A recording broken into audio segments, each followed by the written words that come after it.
Welcome to the Fantasy Audiobook. Tomb Raider. Martial Arts Master, sign into the 9-Yang Manual. Chapter 21. Oh no, Boss Gu, the corpse has risen. Let's put the things back quickly, otherwise we will all die here today.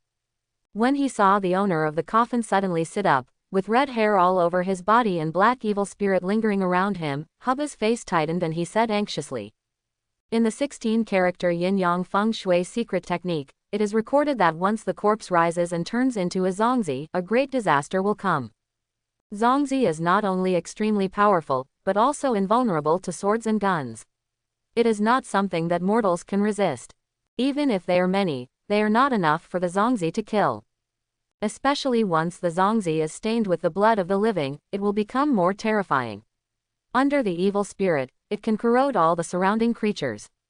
Legend has it that there are super large zongzi that can even leave the ancient tomb and slaughter all the living creatures in the surrounding area. At that time, ghosts and gods will be unable to match it. Hubai had never seen a zongzi before, but if the zongzi in front of him left the ancient tomb, wouldn't the villagers in Gangongyingzi be doomed? Old who, what zongzi is it? Put the things back. How can we put back the things we got with great difficulty? Wang Pengzi said tremblingly. Although he didn't know what a zongzi was, he was not stupid looking at the scene in front of him. But with his attitude of treating money as his life, how could he be willing to put these artifacts back? Fatty, why don't you listen? Put the things back quickly, otherwise we will die. Hubai was anxious, watching the zongzi getting up, and he would regret it at that time. Okay Hubai, it's just a zongzi. Today, let alone a zongzi, even if it is a corpse king, he must die. Ji Chengge looked indifferent, looking at the zongzi, with a cold light in his eyes. Sanzi, I leave it to you. As he said that, Ji Chengge pulled Yingzi back. When Hubba heard this, no matter how anxious he was, he could only take Fatty Wang back. Hee, this is the first time I've seen this big zongzi. I don't know how many of my blows it can withstand. Ji San grinned. Although the big zongzi in front of him looked really fierce, he was not afraid at all. He was at the peak of the 6th level of the acquired realm, but he was also a non-human. Over the years, no one had ever let him fight with all his strength, but today he finally had the chance. Roar! Just then, the red husky that sat up in the coffin roared suddenly, and the sound was like thunder, echoing throughout the tomb. Buzz! I saw its figure suddenly jump up, fly up in the coffin, and fall heavily to the ground. When he saw Ji San in front of him, he slapped him with one claw. The blow was so powerful that the red-haired arm and the sharp purple-red nails almost tore the air apart. A claw swung out, bringing with it a dark wind, which made people shudder. Come on. Facing this blow, Ji San was not surprised but happy, and held the hilt of the knife tightly with his right hand. Clang! Accompanied by the sound of a knife, the cold knife light flashed on the blade, and it chopped towards the arm like a gust of wind and thunder.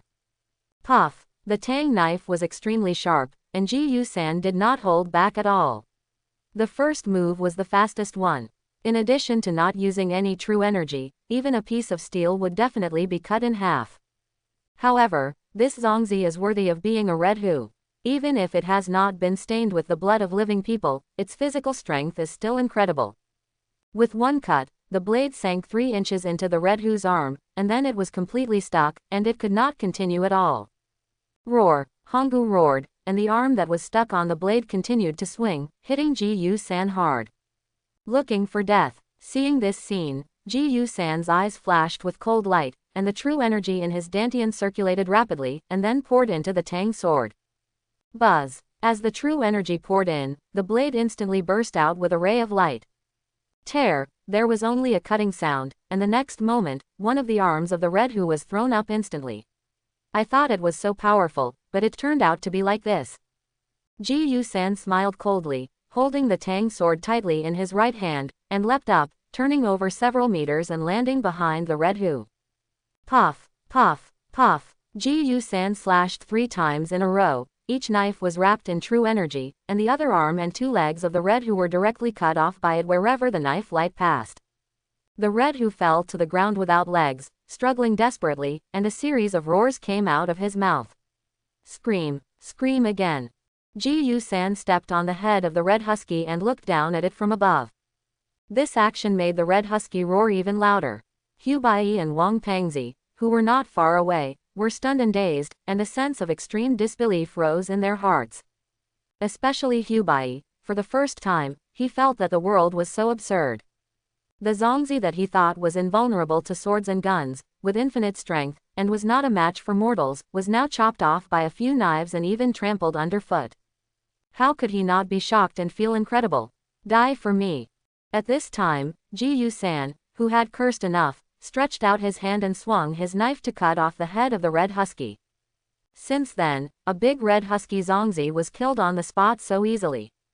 My lord, this Zongzi doesn't seem to be that good, it just has a little more defense and strength. After killing the Zongzi, Ji Yu-san shook his head with some regret. Don't be proud.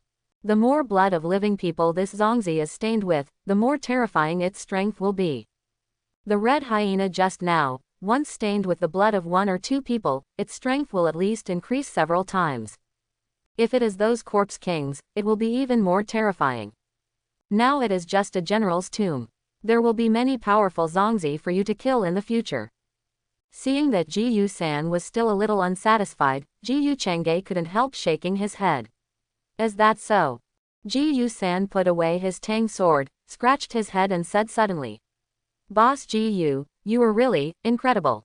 At this time, Bai came with Fatty Wang, looking at Ji Yu-changge and others with a complicated face. The scene just now almost overturned his cognition. Boss Ji Yu, was the chongqi used by your subordinate just now a martial art? Why did I see the blade glowing? Compared to Bai's complicated mood, Fatty Wang was much simpler. He was full of admiration and stared at Ji Yu-san and Ji Yu-changge with burning eyes. It is indeed a martial art. How about it? Do you want to learn it? Ji Yu-changge smiled faintly and looked at the two of them. Boss Ji Yu, can we learn it too? Boss Ji Yu, are you serious? That's the martial arts in movies and TV series. Can we really learn it from you? When they heard that Ji Yu-changsheng was willing to teach them martial arts like Ji Yu-san just now, both Bai and Fatty Wang were completely excited. Martial arts that can only be found in novels, movies and TV series actually exist in reality. And Ji Yu-changge was willing to teach them, how could they not be excited?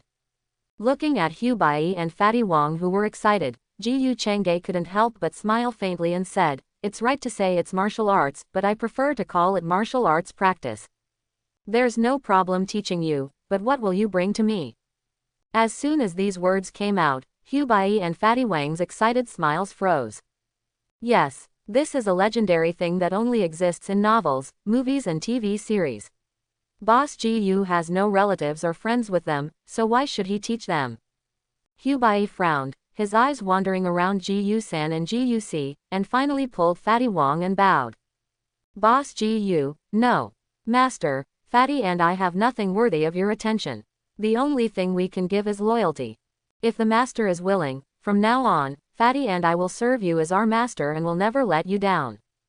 And I have the 16-character yin-yang feng shui secret technique. If the master wants to rob tombs in the future, I can also find dragon points for the master. Hearing Bai say this, Fatty Wang was a little stunned, but he was not a fool. He quickly reacted and said, Master, from now on, I, Fatty Wang, will live for the master with this nearly 200 kilograms. Looking at the two people's performance, Ji Yu-changge couldn't help but smile slightly. Ji Yu-san and Ji Yu-si next to him couldn't help but smile a little. When Kong came into contact with Bai and Fatty Wang, wasn't he crazy at this moment? The reason why it didn't ask the two of them if they were willing to serve him was to let them know that he, Ji Yu-changge, never lacked subordinates. He wanted them to serve him and be loyal to him. Although after he taught them the technique, they would definitely become his loyal followers because of the special nature of the technique, but if they were not willing, what was the point? At present, the two of them were loyal to him in order to practice the technique. With the character of Bai and Wang Pengzi, they would definitely not regret it. Jie Kwang, after they practiced the technique, they would become loyal to him completely. These two were the sons of luck in the world of Daozong, and Ji Yu-changge had already observed them with the martial arts chi watching technique. The luck of the two reached the red level. This is definitely the luck that only the Sons of Luck can have. Perhaps because of the relationship of the Sons of Luck, the two of them have good talent in practice. Bai has a 73-point talent in martial arts practice, which is not inferior to Zhang Yushan of the Nine Gates. Although Wang Pengzi is slightly inferior, he also has a talent of 70 points. If they practice well, they may not be able to enter the innate realm in the future. If Ji Chang'e gives them a little more help, they may even become martial arts masters. Since you serve me as your master, you must obey my orders from now on, otherwise there will be consequences. I think you should understand. Ji Chang'e smiled slightly and said to the two of them indifferently. We will never disappoint the master's expectations. Heba Yi and Wang Pengzi said solemnly. Okay, after returning to the capital, I will start to teach you two to practice. Ji Chang'e nodded with satisfaction. Thank you, master. When they heard that they could learn the legendary martial arts when they returned to the capital, they couldn't help but get excited again. Let's go. Although we have explored this general's tomb, there is still one place we haven't visited. Ji Chang'e nodded, then turned and walked to the side of the tomb wall. My lord, what are you doing? Hu Ba showed a hint of doubt in his eyes. This Lin Guo general's tomb is so big, where else can there be? Bang! Suddenly, Ji Chang'e slapped his right hand, and the wall in front of him was immediately blasted out with a huge force, and a hole more than 2 meters in size appeared. Bricks and stones broke, and dust flew. Good guy, there is a hidden place here. Fatty Wong looked at the big hole in surprise. It was obvious that there was another world behind this ancient tomb. No, my lord, this seems to be a modern building. And this is cement. When Heba came to the hole, he saw a corridor behind it. The walls around the corridor were actually made of cement. Remember the Kwantong Army fortress we talked about before? This is it. Ji Chang'e looked calm, looked at the corridor in front of him, and walked directly in one direction. Brother Ji, wait for me. Seeing Ji Chang'e leaving, Yingzi hurriedly called out and hurriedly trotted behind him. Today, everything has completely overturned her cognition. There are ancient tombs in Zhongzi, and now even the Guangdong Army fortress has come out. Only by following Ji Chang'e can she feel a little safe. Seeing this, Ji San and Ji Si hurried to catch up. Guangdong Army Fortress. Heba was slightly stunned. He didn't expect that this would be the Guangdong Army Fortress, and it was just behind the tomb of the Jin general. Although he didn't know how Ji Chang'e knew it, he didn't ask, but directly took Wang Pengzi to chase after it. Not long after, the group came to an iron gate. The iron gate was not locked, and several people walked in easily. It was pitch black around, but under the illumination of the flashlight, everyone still found a map on the wall, which showed that there was a power generation room next to it. Heba went to take a look, but he didn't expect that the power generation room could still be used. When all the lights in the fortress were turned on, everyone realized that there was actually a large warehouse in front of them. Moreover, there were all kinds of wooden boxes around. Oh my god, my lord, Lao Hu, there are guns in here. Wang Pengzi opened a wooden box at random, and when he saw that it was full of brand new Type 38 rifles, he exclaimed. This is also a gun, and it is actually a Type 100 submachine gun. Heba opened a box and said. This is also a gun, and it is also a Type 38 rifle. Based on this, the group opened all the boxes in the warehouse, and finally found that most of them were arms. Among them, Type 38 rifles, submachine guns, and machine guns accounted for the majority, and many boxes were filled with grenades, various gas masks, clothes, shoes, etc. Among them, there were even a few infantry guns, which was simply unbelievable. Wow, there are so many weapons and supplies stored in this Kwantong Army fortress. These should be the supplies that the beasts didn't take away when they surrendered. These things are still brand new, and the gun oil is still there. They must still be usable. Hu Ba's face was solemn. When he thought of those beasts, his mood became heavy. Ji Chang'e didn't care too much about these at this time, because the system's voice sounded again just now. Ding, the Kwantong Army fortress was found. Does the host start to sign in? Sign in. When Ji Chang'e heard the voice of the system in his mind, he answered without thinking. Ding, signing in, sign in successfully. Ding! Congratulations to the host for signing in successfully at the Guangdong Army Fortress and receiving the sign-in reward Flame Sword. Flame Sword created by Jiamoji, one of the four masters of Tianlong in the gold martial arts. It is like a sword technique and a palm technique, and it gathers the blade with qi and turns into a hot flame sword. Ding! Does the host want to receive the reward?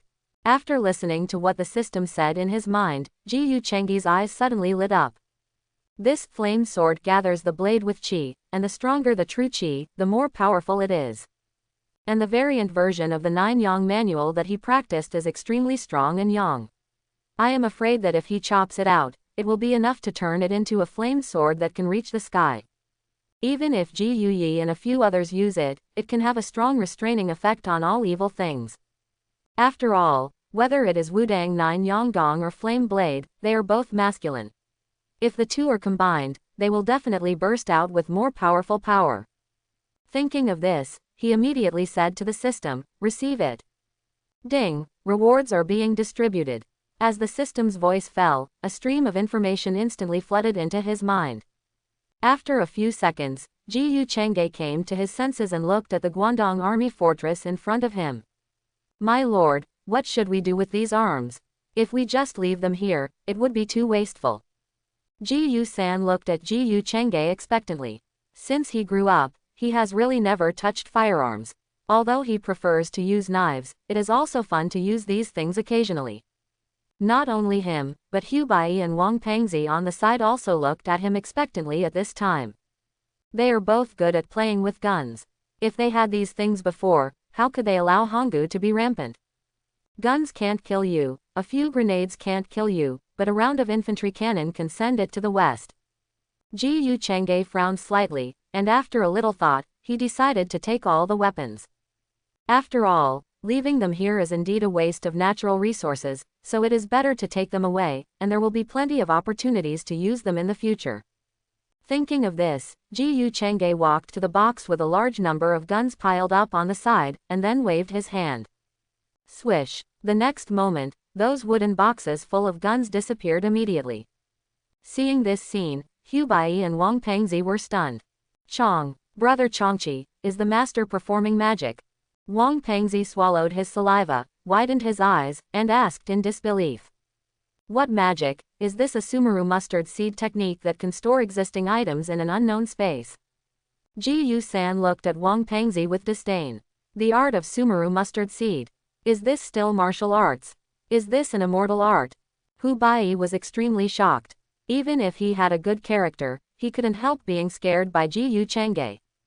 "It can be considered a kind of martial arts. I don't know much, only the master knows it." Ji Yu San shrugged his shoulders and shook his head. "Oh my goodness, if I learn this kind of martial arts, then when I go to the tomb in the future, what can't I take away? Fatty, I will even take the coffin beans for him." Fatty Wong looked at Ji Yu Chengge with envy, taking away all the weapons one by one. The more he looked, the more envious he became. In fact, Ji Yu Chengge didn't intend to reveal this trick in front of the two of them at the beginning, otherwise he wouldn't have let Ji Yu San and Ji Yu Si put the funerary objects into their backpacks before. After all, the two hadn't chosen to surrender at that time, so he naturally didn't want to reveal too much. Now that the two have sworn allegiance, it would be fine to see some of these things in advance. Just after putting all the arms into the system space, Ji Yu Chengge frowned. Just now, he actually felt two streams of yin qi passing by.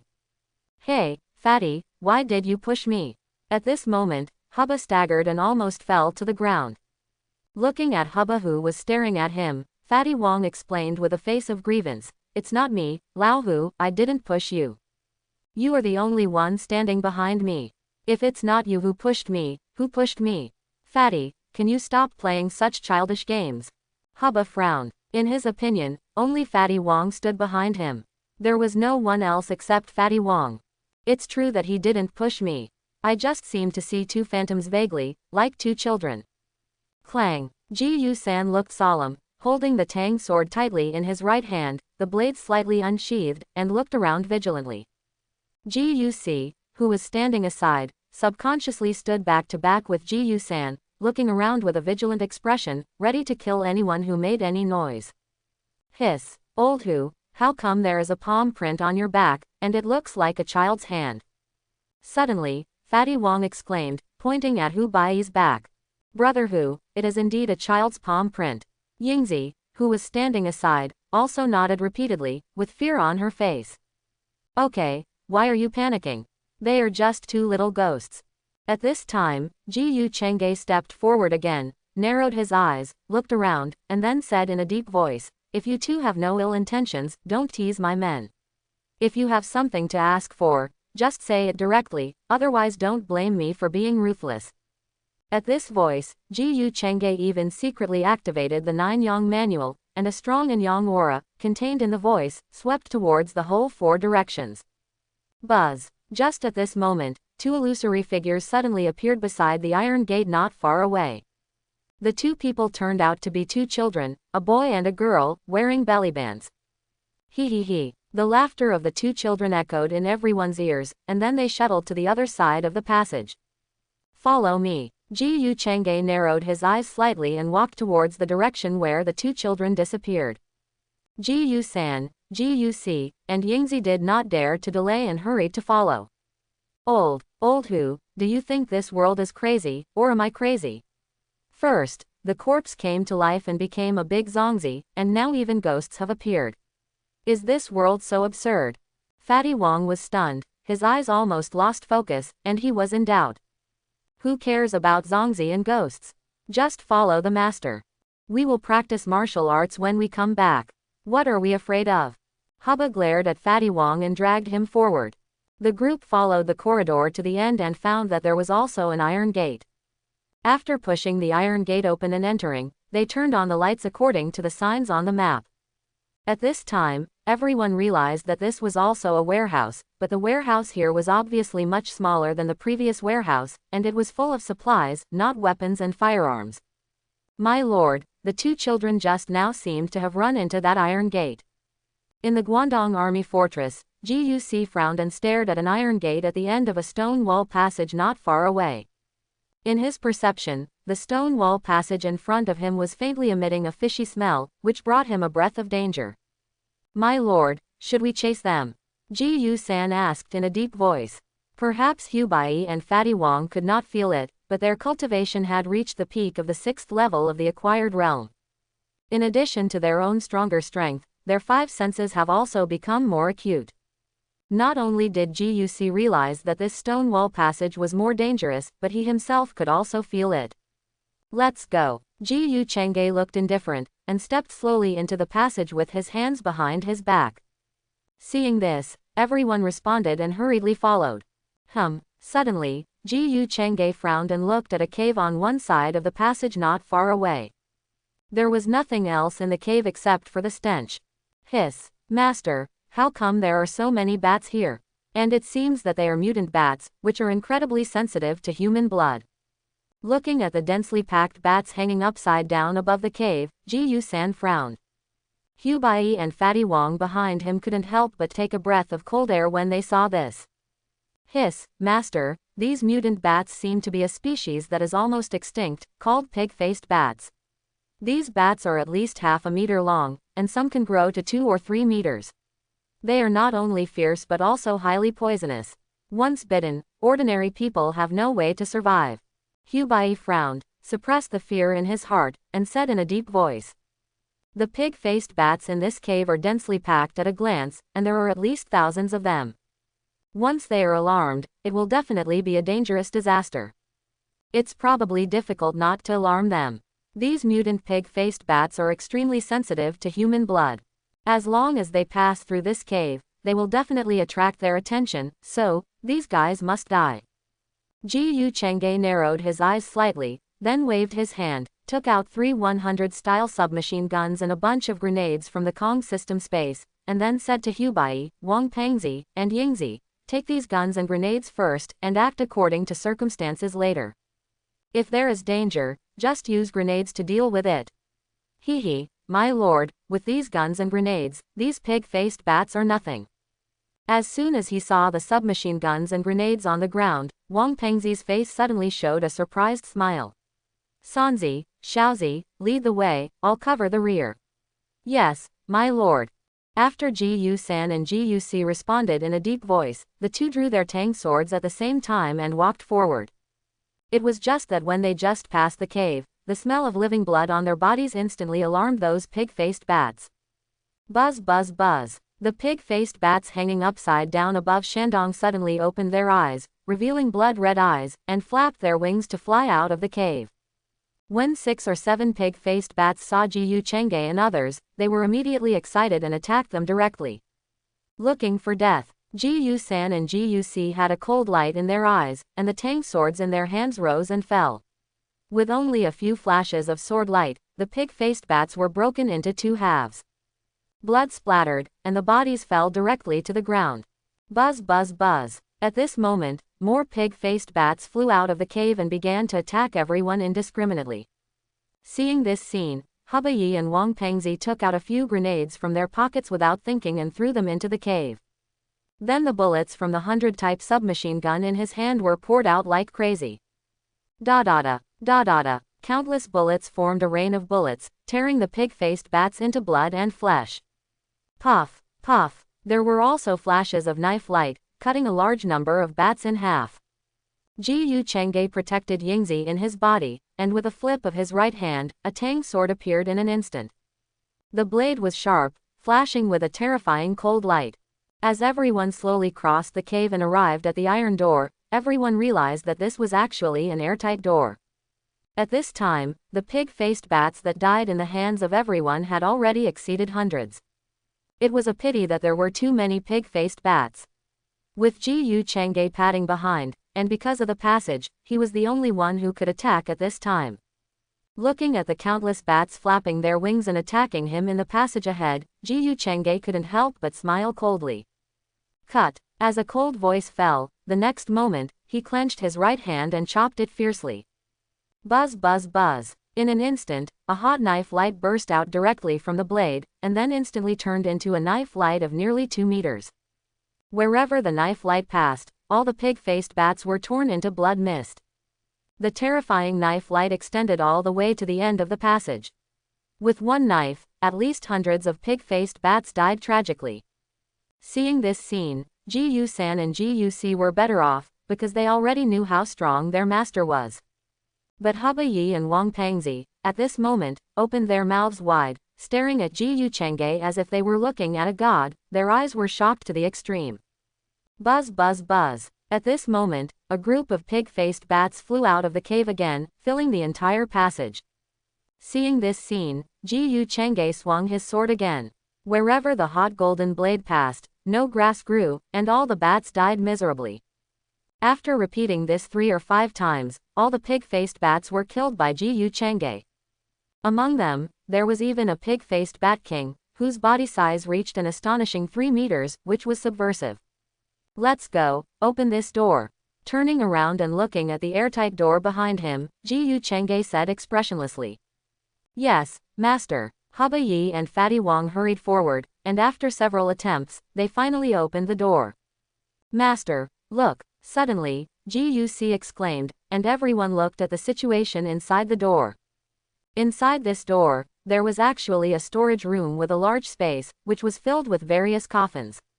The patterns and materials on these coffins all showed that the owners of these coffins were originally extraordinary. But now, they have all been dug out by those beasts. My lord, Ji Yu-san's expression was slightly condensed. He glanced at Ji Yu Chenge beside him, and then stared at a huge coffin on a high platform not far away. In this room, all other coffins were open, with nothing inside. Only the purple coffin with carved patterns on the high platform was placed there. There was an unusual breath faintly revealed in this coffin. Ji Yu-san had a hunch that the owner inside was probably a big Zongzi. My lord, will you open the coffin? Fatty Wang looked at Ji Yu Chenge expectantly. What's the point of going to the tomb without opening the coffin? Open. Ji Yu Chenge nodded in agreement with a calm face. Okay, master, please wait a moment. Hee, I don't know what good things will be in this coffin. After getting Ji Yu Chenge's permission, Fatty Wang immediately smiled and picked up the crowbar and came to the purple carved coffin with Hubba. Click. After the two of them fiddled with it for a while, the coffin lid was soon opened. When they saw the situation inside the coffin, they immediately widened their eyes and were surprised. "Master, there is nothing in this coffin," Fatty Wong said with tears in his eyes. After finally opening a coffin with his own hands, he didn't get any treasures. This made him speechless and disappointed. "No, my lord, there seems to be something wrong in this coffin. In addition to the original owner who became a mummy, there are actually 2 boys, 1 boy and 1 girl." Hu Bai frowned, looking at the 2 boys in the corner of the coffin, who were so lifelike, and he had a bad feeling in his heart. "This is the mercury boy. He opened a hole in his head before he died, and filled it with mercury to prevent his body from rotting. The 2 little ghosts we met in the Guangdong Army fortress just now were the clothes mercury boys." Ji Yu Chengge walked over, glanced at the 2 mercury boys, and said lightly, "Hiss, was it so cruel in ancient times? The clothes were buried alive. Those old men really deserved to die." When he heard that the 2 mercury boys died so miserably, Fatty Wong immediately cursed.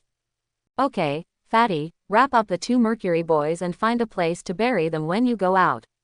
I'm afraid that's why the 2 little ghosts came to us before." "Master, don't worry, these 2 are our ancestors. They were so miserable when they were alive. They should rest in peace after death." Fatty Wong patted his chest, took off his coat, and carefully wrapped the 2 mercury boys and carried them on his back. Buzz! Suddenly, just as the mercury boys left the coffin, a black smoke suddenly burst out from the body of the owner in the coffin. This smoke was nothing else but a pure evil spirit.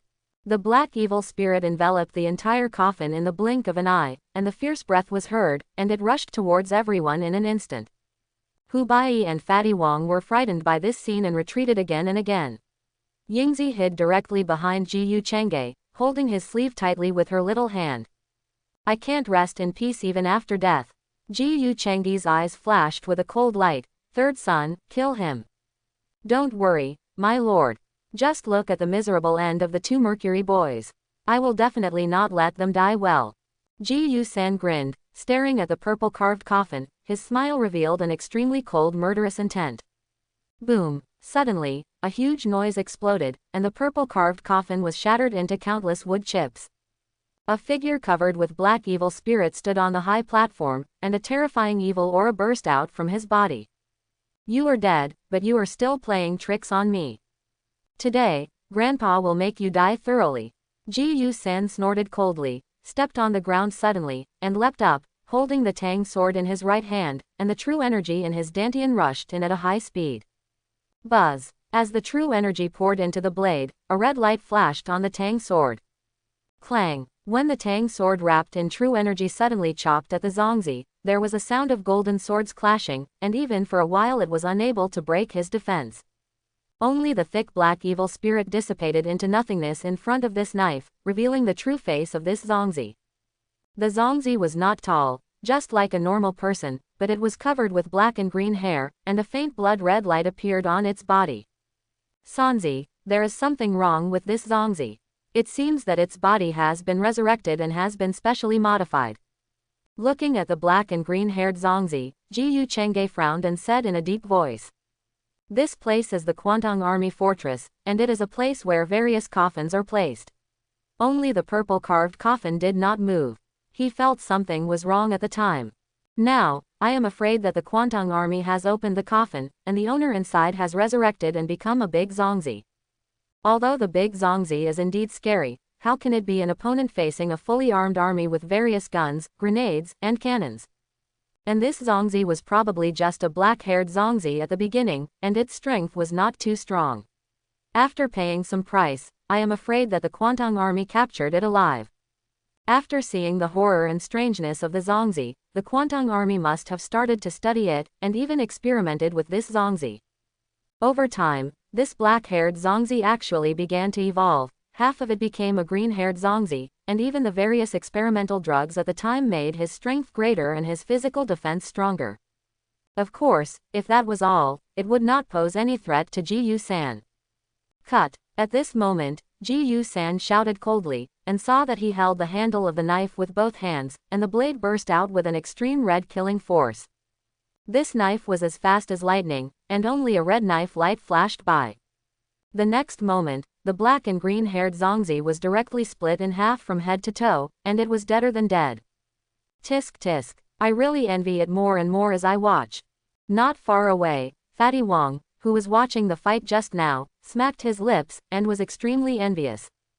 However, when he thought that when they returned to the capital, the master would teach them this martial art, his heart could not help but become enthusiastic again.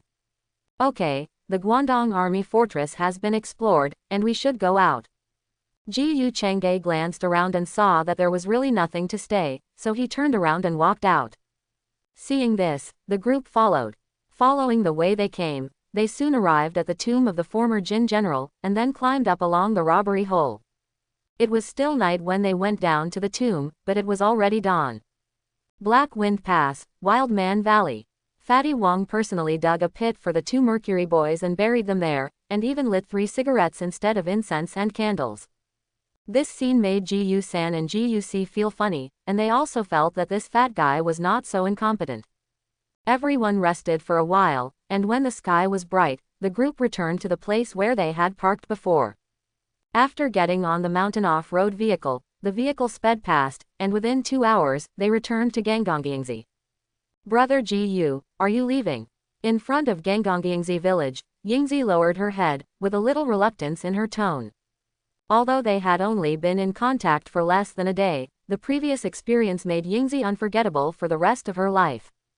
Especially for Ji Yu Chang'e, Yingzi's heart, which was just beginning to fall in love, had already left some marks.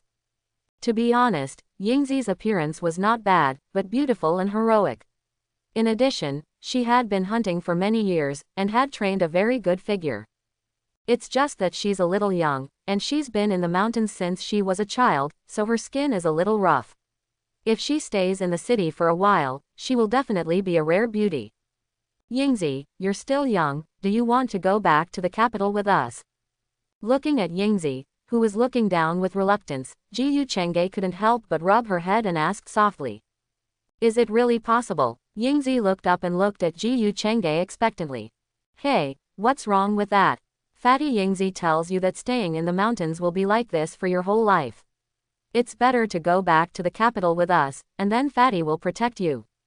Fatty Wong on the side patted his chest and said confidently. Yingzi, if you really want to go to the capital, we will definitely take you with us, and you don't have to worry about anything at that time. Hu Bai also looked serious. He also hoped that Yingzi could follow him, so that Yingzi's future would definitely be better than staying in the mountains. Yingzi, when we get to Beijing, I will send you to school first. You are still young and you still need to study.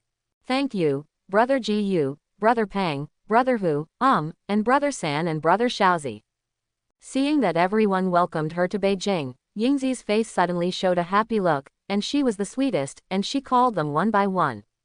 Others were happy to hear it, but Ji Yu-si couldn't help but flash a trace of depression in his eyes. Why are all the others brothers, but he is the younger brother? But who made him the youngest? Although Yingzi is not old, she is already 18 years old. After discussing with Yingzi's father and saying goodbye to the old village chief, everyone took Yingzi and drove the mountain off-road vehicle directly to leave Gangongyingzi. As for Zhang Haixing, who was previously recuperating in Gangongyingzi, according to the old village chief, he left directly after leaving some money and a letter last night. As for where he went specifically, no one knows. The back seat of the car. Ji Yu Chang'e held a letter in his hand, and after a moment of deep thought, he opened it. Ji Yu Chang'e wrote, I have no way to repay you for saving my life, but don't even think about giving me your body. The Wong family is chasing me, and if I stay in this village, I'm afraid I will bring them disaster. I'm leaving, and I hope we can meet again in the future. You killed so many Wong family members to save me this time, and they will find you sooner or later, so you should be careful. Also, you took advantage of me, and you dared to say that I'm old. When we meet next time, I'll teach you a lesson. Zhang Haixing stayed. Looking at the content of the letter left by Zhang Haixing, Ji Yu Chang'e unconsciously raised the corners of his mouth slightly, revealing a smile. This woman. Ji Yu Chang'e shook his head. This woman is a bit wild. She still wants to teach me a lesson. After putting the letter away, Ji Yu Chang'e didn't think much about it. Zhang Haixing is not an ordinary person. She has escaped from a desperate situation after being rescued by him this time. In the future, maybe we will meet again. One day later, in a courtyard in Beijing, Ji Chang'e finally brought everyone back. Brother Ji, is this where you live in Beijing? It looks so big. Yingzi exclaimed with envy when she came to the 3-in-1 courtyard for the first time. The pond, rockery, flowers and plants, and corridors in this courtyard seem so well arranged. This is a completely different scenery from the mountains. What is there to envy, Yingzi? You will live here in the future, adapt to the life in Beijing first, and I will send you to school after a while. Ji Chang'e rubbed Yingzi's head and smiled gently. As for you too. As he said this, he couldn't help but look at the side, where Bai and Fatty Wong were also entering the Grand View Garden like Granny Lu. After a little thought, he said, you two should move in too, so that I can teach you how to practice. After you share the money from selling the artifacts, go buy some wild ginseng with sufficient years, which will also help your practice. Yes, master, we will go back and move the luggage here later, but there is no need to share the accounts for the artifacts. Since we are now serving you as our master, some money is unnecessary. Bai shook his head and directly refused the idea of sharing the accounts. Compared with money, martial arts that can fly over eaves and walls are obviously more attractive. Even Fatty Wong, who values money as his life, is also thinking about it at this time. Okay, what belongs to you is yours, no one will fight with you. Besides, although you are my subordinates, you still have to share the profits from the tomb robbing. I will take 50% of all the profits from this tomb robbing, Sanzi and Shaozi will each take 10%, and the remaining 30% will be divided between the two of you. Ji Chang'e waved his hand.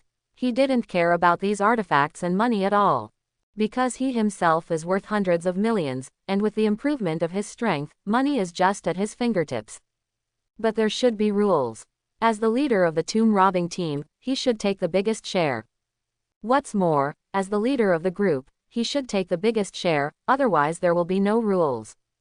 In this regard, Ji San and Ji Si had no opinion. They didn't care whether it was money or not. They had made a lot in the past few years and couldn't spend it on weekdays. Bai and Fatty Wong looked at each other, and then said, Master, let's do this. Fatty and I don't need 30%, just 20%, and the remaining 10% will be for Yingzi. Yingzi, don't refuse yet. You are also a participant in the general's tomb this time. This money is what you deserve.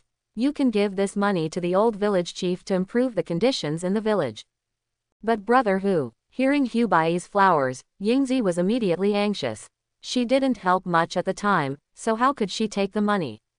Okay, it's settled. Don't refuse it. It's just a small amount of money, why bother? Time flies by like flowing water. Half a month has passed since returning from the tomb of the general of the Jin Kingdom. In the past half month, all the artifacts taken out from the tomb of the general of the Kong Jin Kingdom have been sold by the ancient and modern pavilion. Those artifacts were sold for nearly 10 million in total, which was more than Ji Chang'e had imagined. Ji Chang'e got half of the money, and the rest was divided among several people. Bai and Wang Pengzi were so surprised that they couldn't speak when they suddenly got nearly 2 million.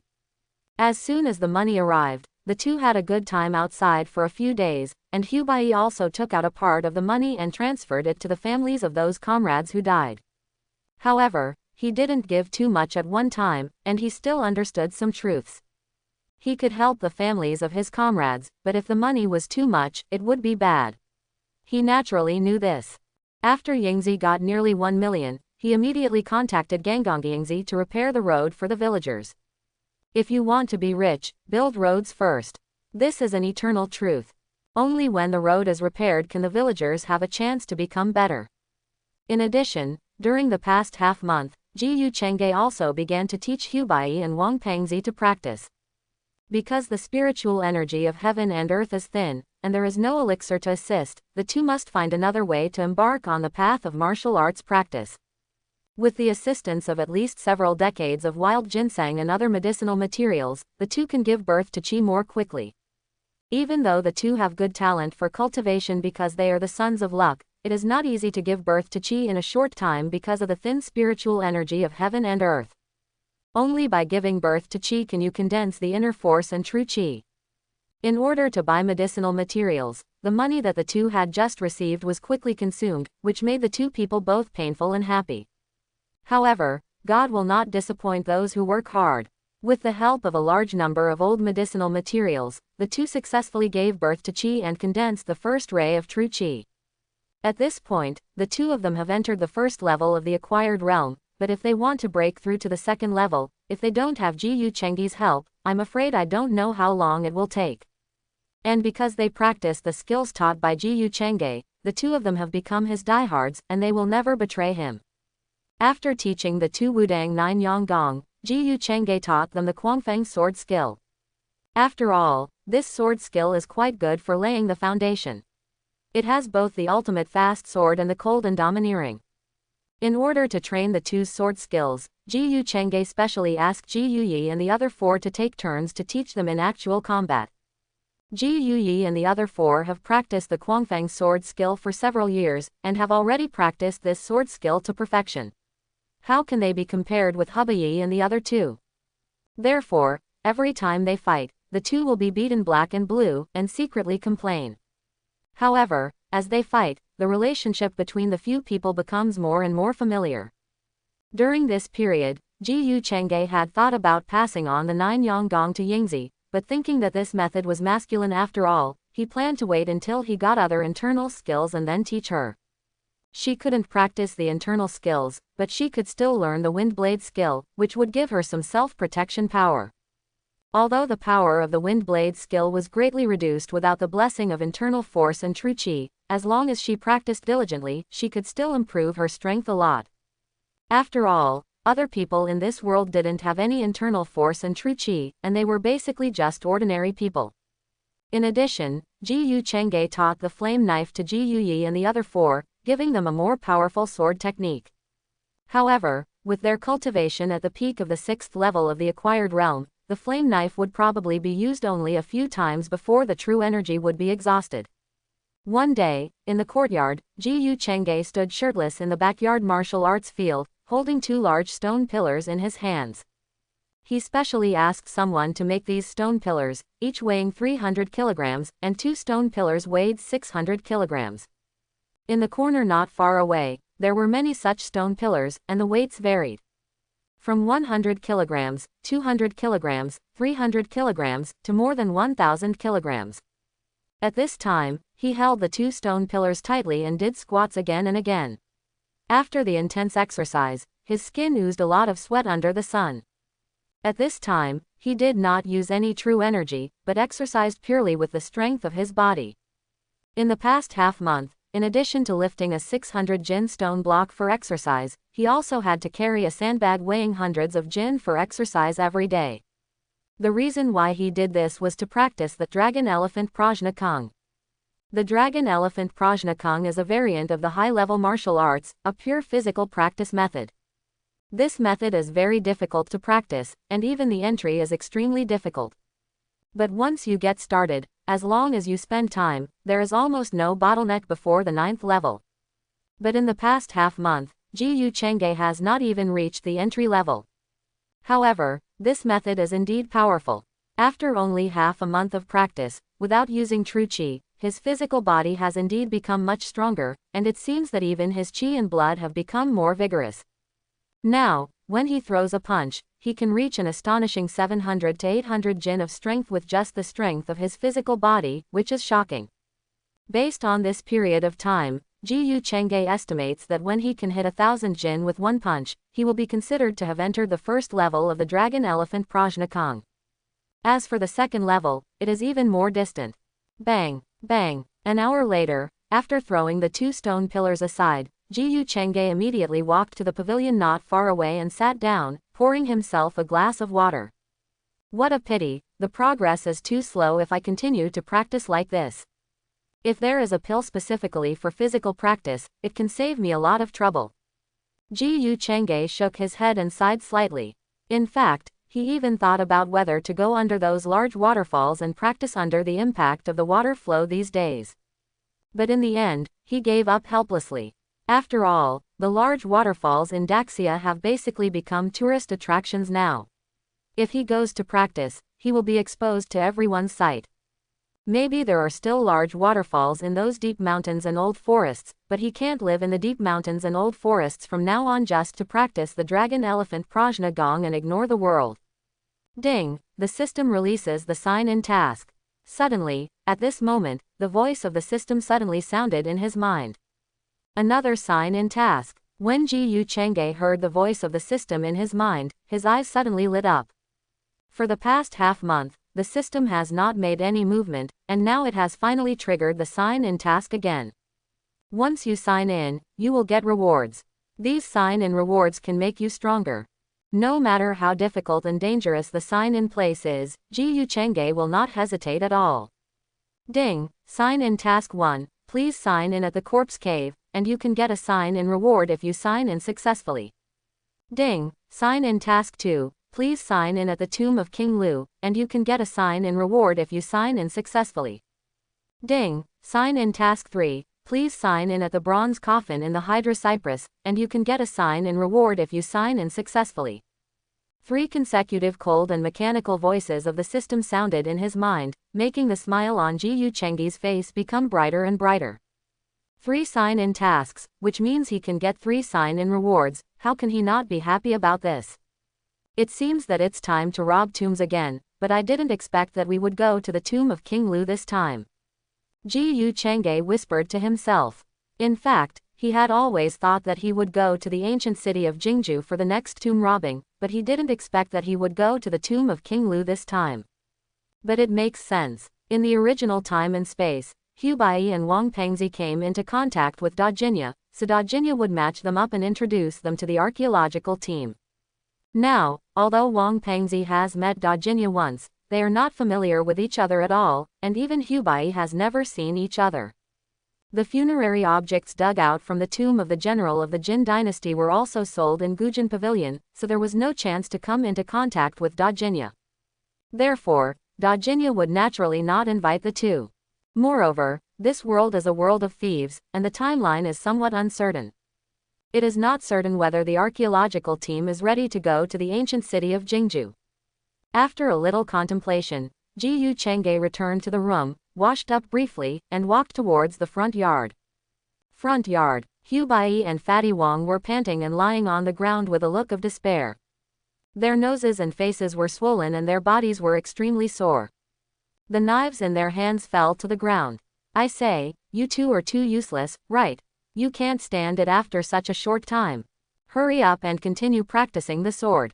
Since the 9-yang gong cannot be improved quickly in a short period of time, if you want to increase your combat power, you can only improve your sword skills as much as possible. Ji Yuyi frowned, stared at Hu Bai and Fatty Wang with some dissatisfaction, and said seriously. No more fighting, Uncle Teodi, just let us rest for a while. We really can't practice anymore. Fatty Wang shook his head repeatedly, feeling even more aggrieved. You said to practice sword skills, so practice sword skills. Why do you always use the blade and the handle to hit people in the face? Hu Bai next to him also smiled bitterly. This kind of feeling of being beaten every day was only experienced when he first joined the company. I didn't expect that after so many years, I would have to experience it again. You two are really. Looking at the two men who refused to get up, Ji Yuyi cursed angrily. Not far away, Yingzi was watching and laughing secretly. Although she also practiced swordsmanship, Ji Yuyi and his men were much gentler on her. They always stopped at the right time and never suffered such a severe beating. Just when Yingzi was laughing secretly, she suddenly saw a figure walking towards her in the corridor. Brother Ji Yu. Seeing the person coming, Yingzi shouted out immediately. As she shouted, Ji Yuyi, Hu Bai, and Fatty Wang also heard it. Master, Master, Master. Ji Yuyi bowed respectfully, and Hu Bai and Fatty Wang quickly got up from the ground. Seeing that the two did not look injured at all, Ji Yuyi on the side could not help but glare at them. Okay, the right way to practice is to combine work and rest. It is not advisable to seek quick success.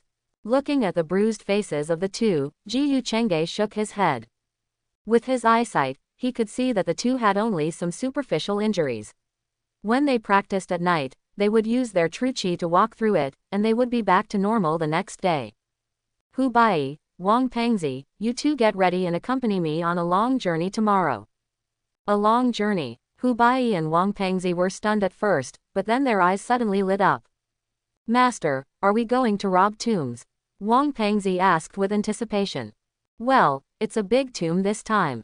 Ji Yu Chengge didn't hide it, but nodded directly. Hee, big tombs are good, there are many valuable things in big tombs. In order to practice these days, I used all the money I earned from the general's tomb to buy medicinal materials. It's time to earn some more. When he heard that it was a big tomb, Wang Pengzi was not afraid at all, but full of anticipation. Especially when he thought about buying medicinal materials for practice, he was more eager to go to the tomb. My lord, the tomb we are going to overthrow this time is probably not simple, right? Otherwise, my lord would not have specifically mentioned the tomb. Compared to Wang Pengzi's excitement, Hu Bai seemed much calmer, and even smelled a hint of something unusual from Ji Yu Chengge's words. It's indeed not simple. Ji Yu Chengge nodded, narrowed his eyes and said, there are definitely quite a few zongzi in this tomb, and there may even be other dangers, so you two better be careful when the time comes. My lord, what's a zongzi? I am now looking forward to fighting with zongzi. Fat Wang looked quite proud. Since he entered the martial arts, his personal strength has indeed improved a lot. Although the true chi is still a little thin, it can still burst out a lot of lethality when combined with the hurricane swordsmanship. Don't be arrogant on the road of martial arts practice, and be modest, otherwise you won't be able to achieve anything big.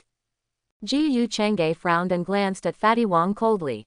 Fatty Wang, who was a little proud at first, lowered his head quickly, like an eggplant hit by frost, and dared not say another word. Hu Bai, I only know the approximate location of the tomb this time. You will have to find the dragon and confirm the final location of the ancient tomb when the time comes. Master, don't worry. In recent days, I have often pondered the 16-character yin-yang feng shui secret technique, which has given me a deep understanding. My ability to divide gold and determine the location has also improved greatly. I will definitely find the exact location of the tomb for you. The next day, in front of the Ji Yu mansion, an off-road vehicle stopped in front of the gate. Master, why don't you take us with you? That way we can have someone to look after us. Yes, Master, take us with you. We have nothing to do in the capital. Ji Yu San and Ji Yu Si looked at Ji Yu Chengge with a pleading look on their faces. Why go? You two stay in the capital and learn more from your second brother. He is now trying to reach the 7th level of the acquired realm. He will be in seclusion during this period. You two should pay more attention to the ancient and modern pavilion and improve your cultivation as soon as possible. Ji Yu Chengge glared at the two of them unhappily. Among the 4 fierce beasts of the Ji Yu family under his command, Ji Yu Yi successfully broke through to the 7th level of the acquired realm after learning the flame knife in the past 10 days. Even Ji Yu has touched the bottleneck of the breakthrough and is in seclusion to prepare for the breakthrough. Only Ji Yu San and Ji Yu Si have been staying at the peak of the 6th level of the acquired realm and have never made any progress. Being scolded by their master, Ji Yu San and Ji Yu Si did not dare to speak again, and could only lower their heads with a look of grievance. Okay, I will take Ji Yu Yi, Hubba Yi, and Fatty Wang with me on this trip. I hope that when I come back, you two will have broken through and entered the 7th level of the acquired realm. Brother Ji Yu, you must be careful and come back safely. Yingzi on the side looked at Ji Yu Chengge with some concern. Don't worry, don't you know my strength? Rubbing Yingzi's head, the 4 turned around and got in the car. As the off-road vehicle disappeared in front of the courtyard, the few people turned back to the courtyard. At this time, Ji Yu Chengge was sitting in the back seat of the off-road vehicle, and said to Ji Yu Yi who was driving, this trip is to rob tombs in Lu. There is a melon seed temple there, which should be famous in the local area. Let's drive to Lu first, and then ask someone about the exact location of the melon seed temple when we get there. Yes, my lord. Ji Yu Yi nodded, and while driving out of the capital, he glanced at Fatty Wang in the passenger seat and said, Fatty, I see you brought a lot of things in big and small bags. We are going to rob tombs, why do you bring so many things? Hee, brother Teodi, you don't know this, right? Quote. Fatty Wong smiled mysteriously, then proudly took out a pitch-black thing from a backpack and said, "Do you see this thing? Black donkey hoof, and this glutinous rice, copper coins and red thread, these are the best choices for dealing with zombie zongzi." Quote, "Last time, the tomb of the Jin general was not prepared, this time I, Fatty, must prepare well. With these things, our trip will definitely go smoothly." Quote. Watching Fatty Wong take out so many strange things from his bag, Hubai in the backseat couldn't help but cover his face and smile bitterly. If ordinary grave robbers go to rob tombs, it's really nothing wrong to bring these things, but are they ordinary people? Based on the combat power shown by Ji Yuyi and the Lord, how powerful the Zongzi must be to withstand the chopping and killing. Besides, since entering the martial arts, Hubai's strength has also increased by more than 10 times, and he can also deal with ordinary zongzi. In this case, why bother to bring zongzi and glutinous rice? It's useless at all. In particular, he remembered that the master's Sumeru mustard seed also stored a large amount of ammunition. If it really didn't work, explosives and mines would be used together. There was no need to worry about ordinary zongzi. If it was a powerful zongzi, there would be the master and Ji Yuyi, so why would they need the two of them? Fatty, you are really a talent. Seeing Wang Pengzi so proudly taking out so many things from his backpack, Ji Yuyi couldn't help but give him a thumbs up. Okay, Ji Yuyi, concentrate on driving, don't learn these nonsense from this guy. Ji Yu Chang'e glared at Fatty Wang unhappily, making him feel wronged. Hubai laughed secretly in his heart. The vehicle rolled forward, and after leaving the capital, it went south to Ludi, and then headed towards the direction of Yishan. After asking along the way, the group finally arrived at the location of Guazi Temple after more than a day. Guazi Temple. There is a farmhouse in here, and an off-road vehicle slowly stopped in front of the inn. As the door opened, a group of 4 people got out of the car. Hey, I didn't expect there is a farmhouse inn in this mountain corner. It just so happens that we haven't eaten anything decent along the way. Let's go in and try it. When Wang Pengzi saw the inn in front of him, his eyes suddenly lit up, and he quickly greeted Hubai and Ji Yuyi beside him. The fat man is right. Let's get something here to fill our stomachs and rest for a while before continuing on our journey. Ji Yu Chang'e nodded and led the 3 people into the farmhouse inn. When they walked in, they found that there was actually a table of people sitting inside. There were 5 people in total, one of whom was a middle-aged man. He looked harmless, but Ji Yu Chang'e could tell at a glance that he was the leader of these people. Another one was sturdy and had a scar on his eyebrows, looking quite fierce and extraordinary. Another one was sturdy and his muscles gave people a sense of oppression. The last 2 people, one looked only in his 20s, and his whole body exuded a clear stupidity like a student. One was dressed in black with a hood, with a handsome face, carrying a wooden stick wrapped in cloth on his back. Interesting, I didn't expect to meet them here. Ji Yu Chang'e glanced at the few people lightly, but was quite surprised in his heart. The way these people dressed up was obviously the ones he remembered. I didn't expect to run into them when I was robbing the tomb of King Lu. Or is it that the system's sign-in task will only be triggered after each tomb plot is opened? My lord, Hubai lowered his head, glanced at the few people, and hesitated to speak. Ji Yu Chang'e shook his head imperceptibly, and then the few people walked to a table near the corner and sat down. My lord, those people are not simple. I can feel from them that we have met people in the same industry. Hubai said in a low voice. People in the same industry. Fatty Wong was shocked when he heard the words. Then they and we are not targeting the same tomb, right? Whether it is or not, we will know when the time comes, but my lord, the others are okay, there is no need to worry at all, but that black-hooded guy actually gave me a sense of danger. Ji Yuyi frowned, looked at the young man in the basket hat unconsciously, and said in a deep voice. At the same time, when Ji Yu Chang'e noticed others also paid attention to them at the first time. Third Master, these guys are probably not simple.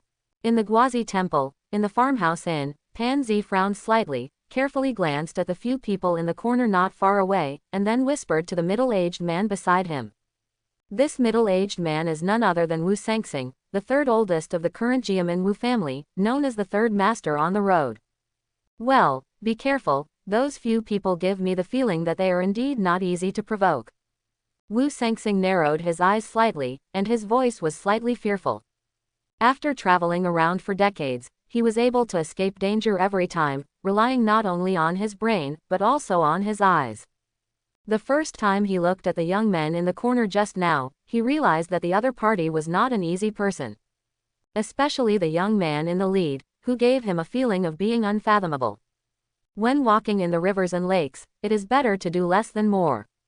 Now whether there is a conflict between the two sides, he will naturally not test the other party, at most he will be a little cautious. Third Master, what are you afraid of? With my viper here, no matter who he is, he has to bow his head. Then, at this moment, the sturdy man next to him raised his neck and said with a little pride, and his voice was not small, obviously wanting to show off in front of Wu Sangsing. However, as soon as he said this, Wu Sangsing and Pan Zi's faces changed instantly. Shut up. Pan Zi had a cold face and stared at Viper. Originally, there was nothing between the two parties, but this time Viper was shouting so loudly, and he was afraid that others could not hear it. Isn't this deliberately causing a dispute between the two parties? He brought Viper, and if anything happened, he, Pan Zi, would be to blame. Third Master, I'm sorry. Pan Zi looked at Wu Sangsing with an apologetic look. He really didn't expect Viper to have such a personality. When walking in the rivers and lakes, you have to be low-key. Isn't it asking for trouble to make such a fuss? Wu Sangsing glanced at the Viper calmly, and a hint of coldness flashed in his eyes, but no one noticed it. Don't provoke them, they are very strong. At this moment, the hooded young man, who had been silent and never spoke, put down his teacup and said with a cold face. After this, Wu Sangsing's face changed again. He didn't expect that even the young man would say that the other party was very strong, which made his already vigilant heart become more solemn at this time.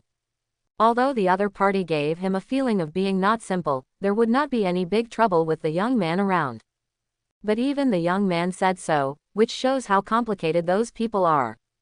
I say, Menuping, you didn't say anything all the way, but now you speak. I don't think those people are anything special.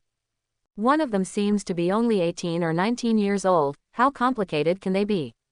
Looking at the young man who was silent again after speaking, a young man sitting next to him asked curiously. This person is none other than the young master of the Wu family, Wu Tianjun. However, facing Wu Tianjun's question, the young man fell silent again. At the same time, in the corner of the restaurant, after the food was served, a group of people ate and chatted. Although the voices of Wu Sangsing and others were low, they were all martial arts practitioners, and their hearing was naturally incomparable. Wu Sangsing and others thought that they had lowered their voices, but in their ears, they were no different from normal speech. When he heard that the man named Da Viper dared to be so arrogant, Fatty Wong was furious and was about to stand up and teach him a lesson. But he was suppressed by Ji Yu Changge. My lord, those people are too arrogant. If we don't teach them a lesson, it will be too aggrieved. Fatty Wong glared at Da Viper not far away and said unwillingly. Why are you in such a hurry? These people are probably aiming for the same purpose as us.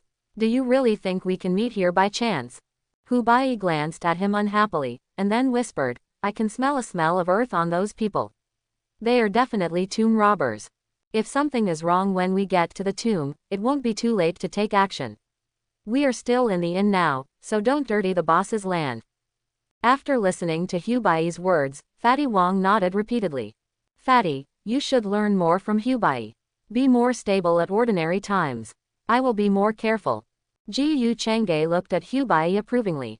He could only say that he was worthy of being one of the sons of destiny. He grew so fast with just one experience of tomb robbing.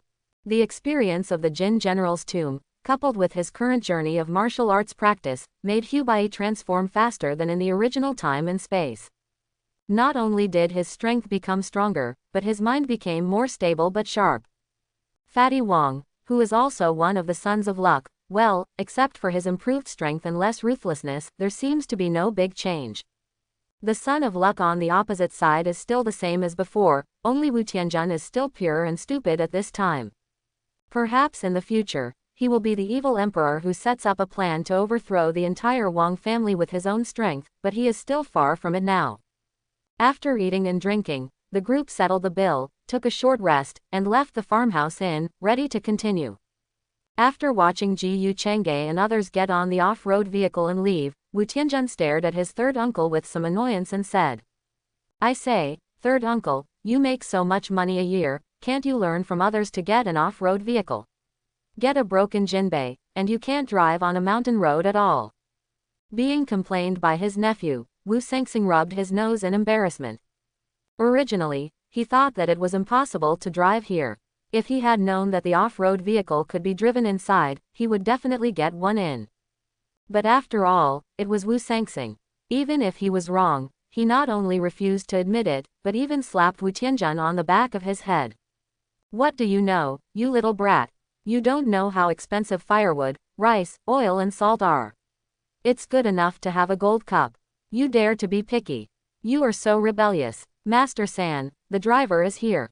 At this time, Pan Zi came over with an old man, and there was a donkey cart behind him. The group got on the donkey cart helplessly and started to move forward.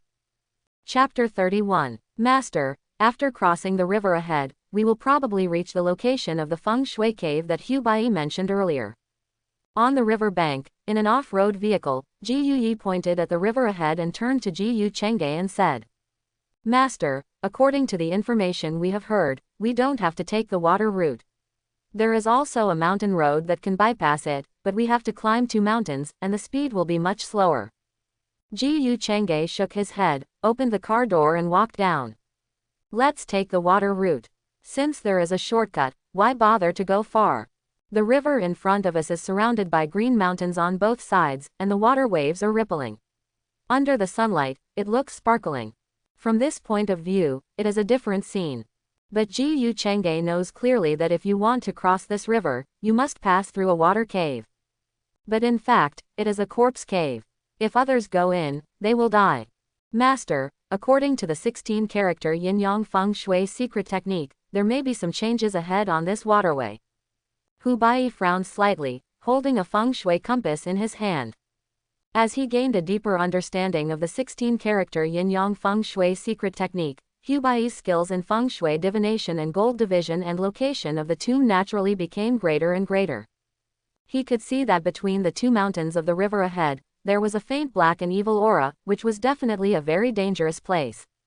"I say, Lao Hu, what changes or not, with our strength, are we still afraid of the changes you mentioned?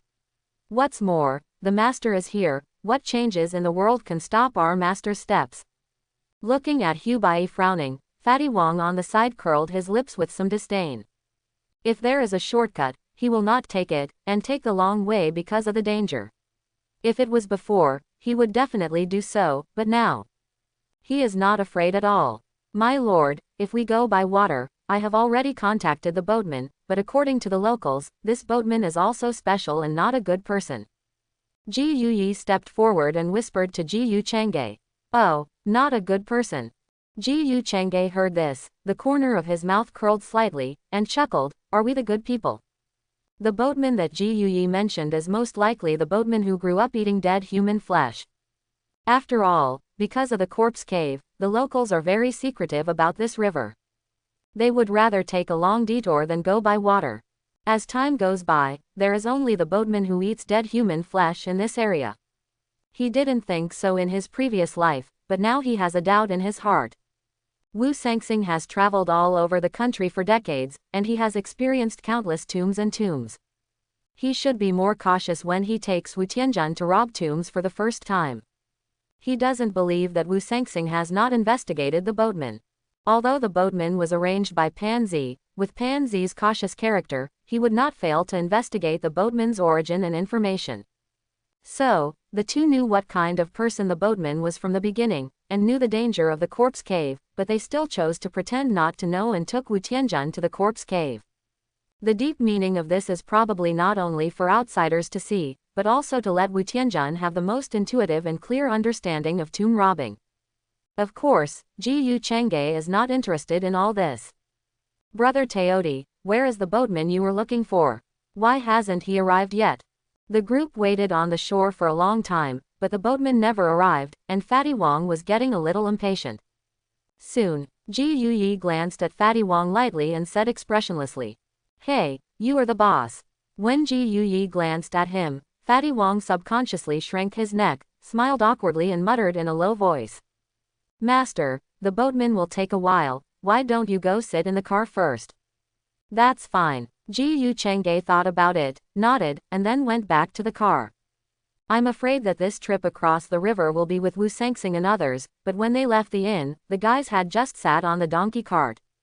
At the speed of the donkey cart, it may take some time to get here. As time passed bit by bit, several hours passed quickly.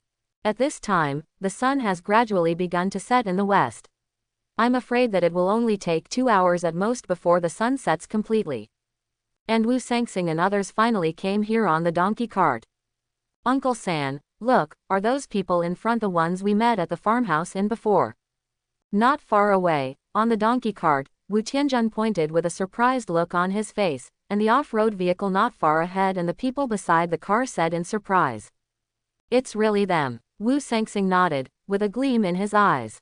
Everyone, the people in front are the ones I told you before, who will take the boat with us. At this moment, the old man holding the donkey cart with one hand turned back to look at the people and said with a smile. Hearing this, Wu Sangsing's brows tightened immediately. Even Pan Zi next to him couldn't help but frown, and said with a gloomy face, Master San, I'm afraid that the destination of that group of people will collide with ours, what should we do? Let's collide if we collide. Since we have already met, we can't avoid it. Just be careful in the future. Wu Sangsing said a little annoyed. In the farmyard before, he offended this group of people because of the viper. Until now, he still doesn't know what the origin of this group of people is. But even the little brother thinks that the other party is powerful. If he interferes with his plan in the tomb, it is definitely what he doesn't want to see. Soon, the donkey cart came to the riverside ferry, and a group of people got off the donkey cart with large and small bags. Old man, where is the boatman you mentioned? Seeing that there was no sign of the boatman except for 2 boats at the ferry, the viper said impatiently. Don't worry, isn't he here? The old man laughed. Everyone followed the old man's gaze and saw a tall and thin middle-aged man walking towards this side with a pipe in his hand on a small path not far to the left. Behind him, there was an old yellow dog following. But when they saw the man for the first time, they couldn't help but frown. The man's face was very pale, even a little pale, and he didn't look like a human. He took a puff of cigarette from time to time while walking, and the whole person gave people a gloomy feeling. Master, this person is not right. A living person, I actually felt the breath of a dead person from him. Hubba frowned and stared at the boatman. My lord, this boatman is obviously a living person, but he looks dead, and so is the old yellow dog beside him. I can only think of one possibility in this situation. Looking at the boatman who was walking towards this side, Hu Bai frowned and said in a deep voice. What's the situation, Lao Hu? How can a living person look dead? Are you seeing it wrong? Fatty Wong looked at the boatman with some disbelief.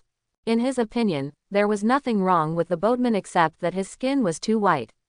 Fatty, you don't know how to get involved here. Hu Bai glared at Fatty Wong unhappily, and then said, and don't you smell it?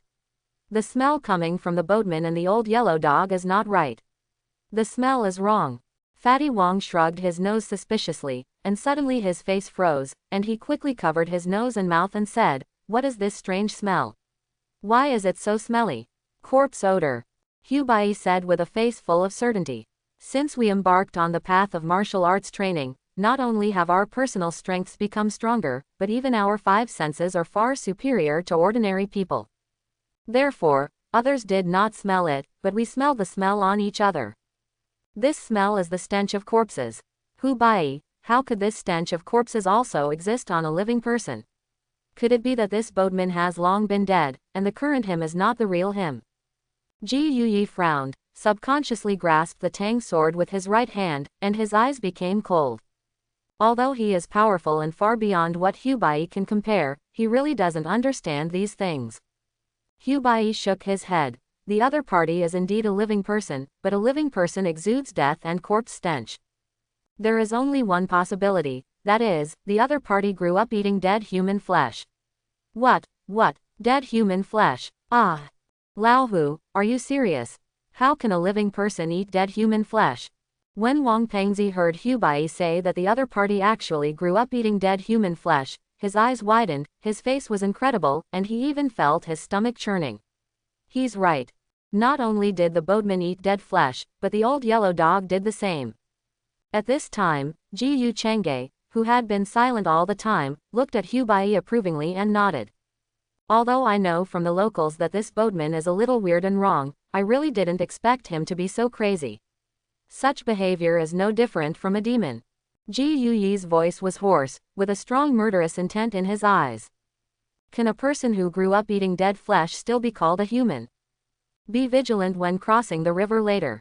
If there is anything wrong with the boatman, just kill him on the spot. Ji Yu Chengge said indifferently with a blank expression. Don't worry, my lord, I will never let him go ashore alive. Ji Yuyi nodded and said in a deep voice. At the same time, when the boatman and the old yellow dog came not far from the crowd, Wu Sengxing and others obviously found something unusual. Even Wu Tianjun was almost vomited by the stench of the old yellow dog. For a moment, Wu Sengxing and his group also began to be wary of the boatman. When the boatman finished his last puff of cigarette, he finally called everyone to get on the boat. It was called a boat, but it was actually a slightly larger wooden boat and a raft. Put your luggage on the raft at the back. Don't worry, I will personally watch over you. Everyone will stay on the boat. The old man on the donkey cart shouted a few times, and everyone did not refute it, but came to the wooden boat one after another. At this time, there were about 10 people on the wooden boat, 4 people in Ji Yu Chengge's group, 5 people in Wu Sengxing's group, and the boatman. This wooden boat was obviously seriously overloaded. 10 people took this wooden boat, making the space on the boat very narrow. After everyone was ready, the boatman started the boat and headed forward. On the wooden boat, Wu Sengxing's eyes flickered slightly, and he turned back to look at Ji Yu Chengge and others without leaving a trace. Then he smiled, looked at Ji Yu Chengge, clasped his fists, and said apologetically, "My dear little brother, please forgive me for what happened in the farmhouse inn before. My subordinate was ignorant and offended several people with his outspokenness. I have already taught him a lesson." As he said that, he glared at the big viper next to him and shouted in a deep voice, "Why don't you apologize to him quickly? You are so old, how can you talk nonsense when you go out?" Being glared at by Wu Sengxing, the big viper couldn't help but stun, and hurriedly smiled and said, Yes, little brother, it was indeed my fault before. I am also a big mouth. Please forgive me. HMPH. Seeing this scene, Fatty Wang snorted coldly and said in a somewhat yin-yang tone, "This person, when you go out, you should not talk too much. Don't you understand the truth that disaster comes from the mouth?" Yes, it is indeed my fault." Faced with Fatty Wang's sarcasm, the big viper did not dare to refute, and could only nod repeatedly. "Okay, it's just a small matter, it's not that serious," Ji Yu Chengge said expressionlessly, and glanced at Wu Sengxing, who was smiling. He knew what Wu Sengxing meant. Now they were on the same boat, and Wu Sengxing was definitely aware of the danger of the corpse cave ahead. In order to avoid any problems in the middle of the journey, it would be best for both sides to make peace, otherwise even he would be afraid of capsizing in the gutter. Of course, if he knew the true strength of Ji Yu Chengge and others, he would probably apologize as early as when he was at the farmhouse inn. Ji Yu Chengge didn't care about this. In his opinion, he wouldn't kill them because of a small verbal dispute. In the next trip to the tomb of King Lu, if the other party knew the situation, it would be fine. If they didn't know the situation, and instead wanted to plot against them, then Ji Yu Chengge could only say sorry. Even the third uncle of the Wu family had to die. "I don't know what this little brother's name is. Are you here for tourism or visiting relatives?" Wu Sengxing asked tentatively with a smile on his face. "My last name is Ji Yu Chengge. Why do you ask this question, Third Master Wu? What are you doing here? We are also doing the same." Ji Yu Chengge glanced at Wu Sengxing calmly. He didn't have time to play dumb with this old fox. He told the other party's identity and purpose as soon as he opened his mouth. As expected, as Ji Yu Chengge said this, Wu Sengxing's pupils shrank. He didn't expect that the young man in front of him, named Ji Yu Chengge, actually knew his identity and told him his purpose as soon as he opened his mouth. Are all young people nowadays so fierce? Normal speaking, when people of different forces meet, shouldn't they first have a few tentative verbal exchanges before revealing their identities and purposes? Why doesn't this Gu Chang'e play by the rules? Hehe. Gu Chang'e, this name is really good, but I didn't expect that you, at such a young age, would actually go into this line of work.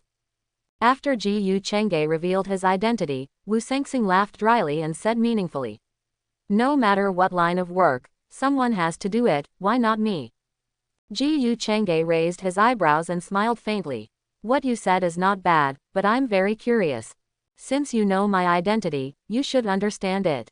If two groups of people appear in the same place, there will only be two results. What do you think we should do, brother Gu?" Wu Sengxing took a deep look at Gu Chang'e and asked meaningfully. Hehe. Why should Mr. Wu San keep us in suspense? You and I have nothing to do with each other. You do yours and I do mine. Both sides do not interfere with each other. This is the best choice, isn't it? Hearing this, Wu Sengxing frowned slightly, and a faint light flashed in his eyes. Why did he hear some different meanings in Gu Chang'e's words just now? Could it be that Gu Chang'e knew his plan? No, impossible. No one except him knew his plan. Even if others noticed it, they could not know his real purpose. We are about to enter the water cave. Everyone, be careful. Don't look into the water. Otherwise, if something happens, don't blame me for not reminding you in advance. At this moment, the boatman suddenly shouted, attracting everyone's attention. Don't look into the water.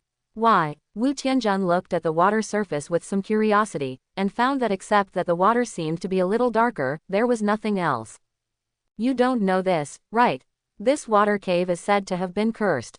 As long as other people enter the water cave, no one can get out. Only our boatman can take people in and out safely. Over time, he is the only boatman left in our generation.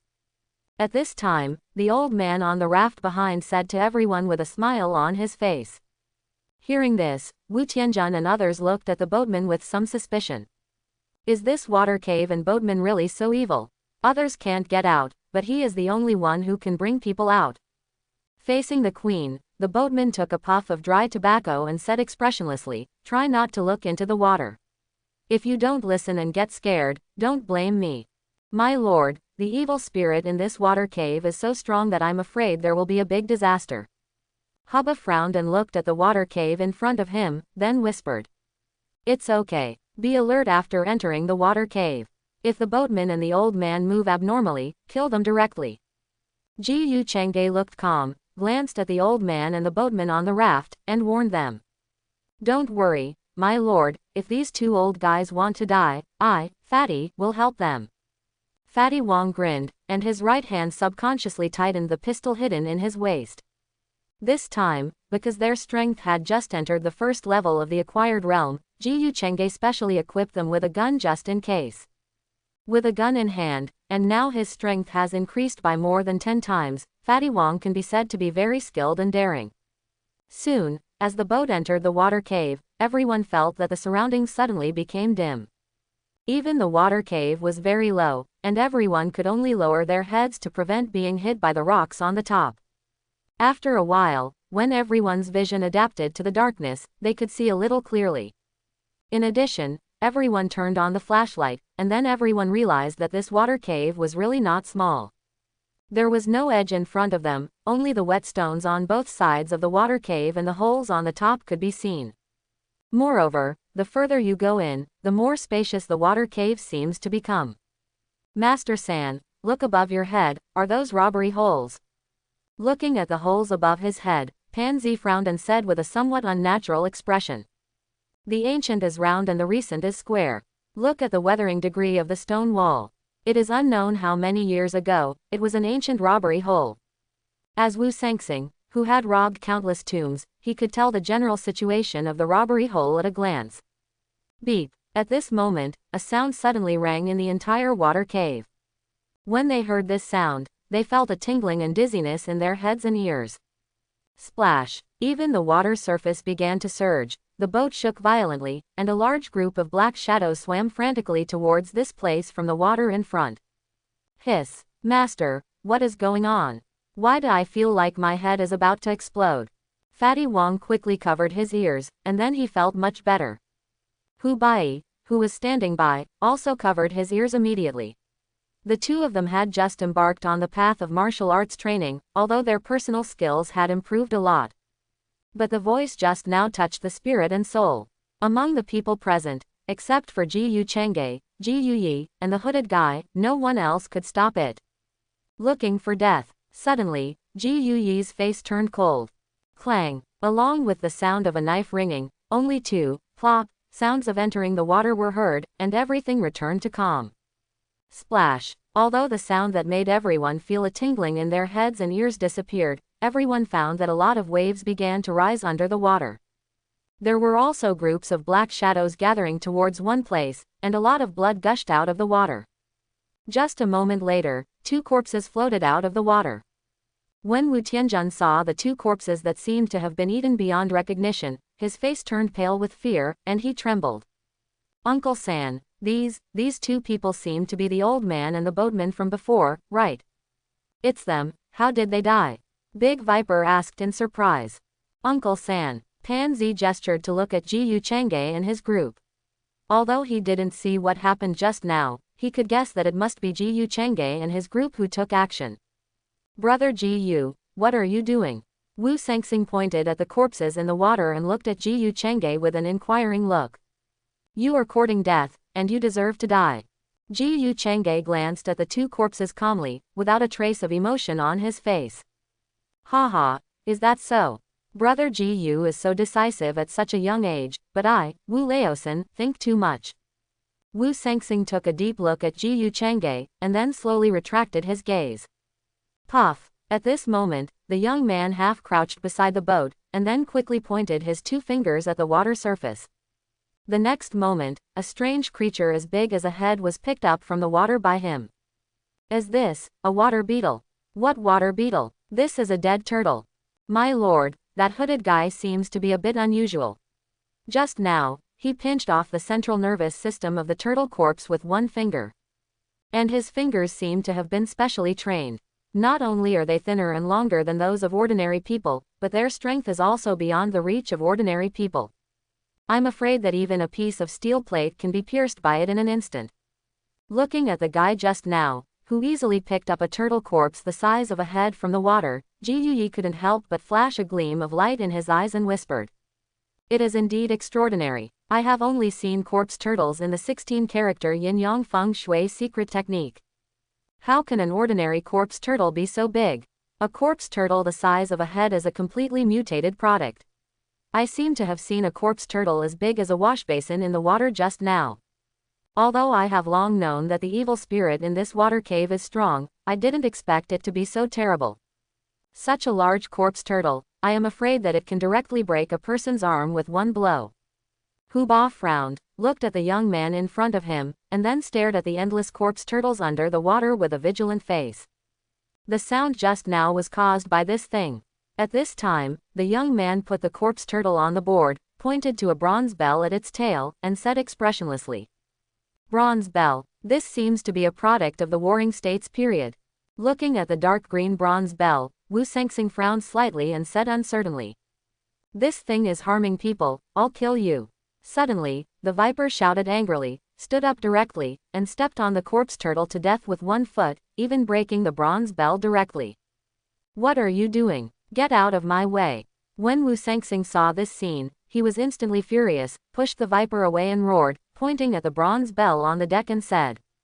This thing is very likely from the Warring States period. This is a sacred artifact, and you destroyed it just like that.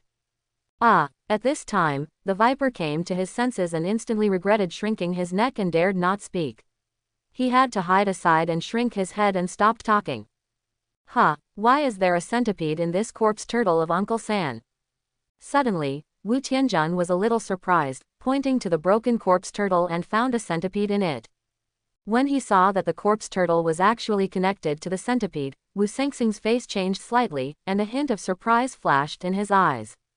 However, he did not answer Wu Tianjun, but looked at Ji Yu Chang'e behind him and asked, Little brother Ji Yu, do you know what's going on? Why, Uncle Wu, how could you not know this symbiotic system?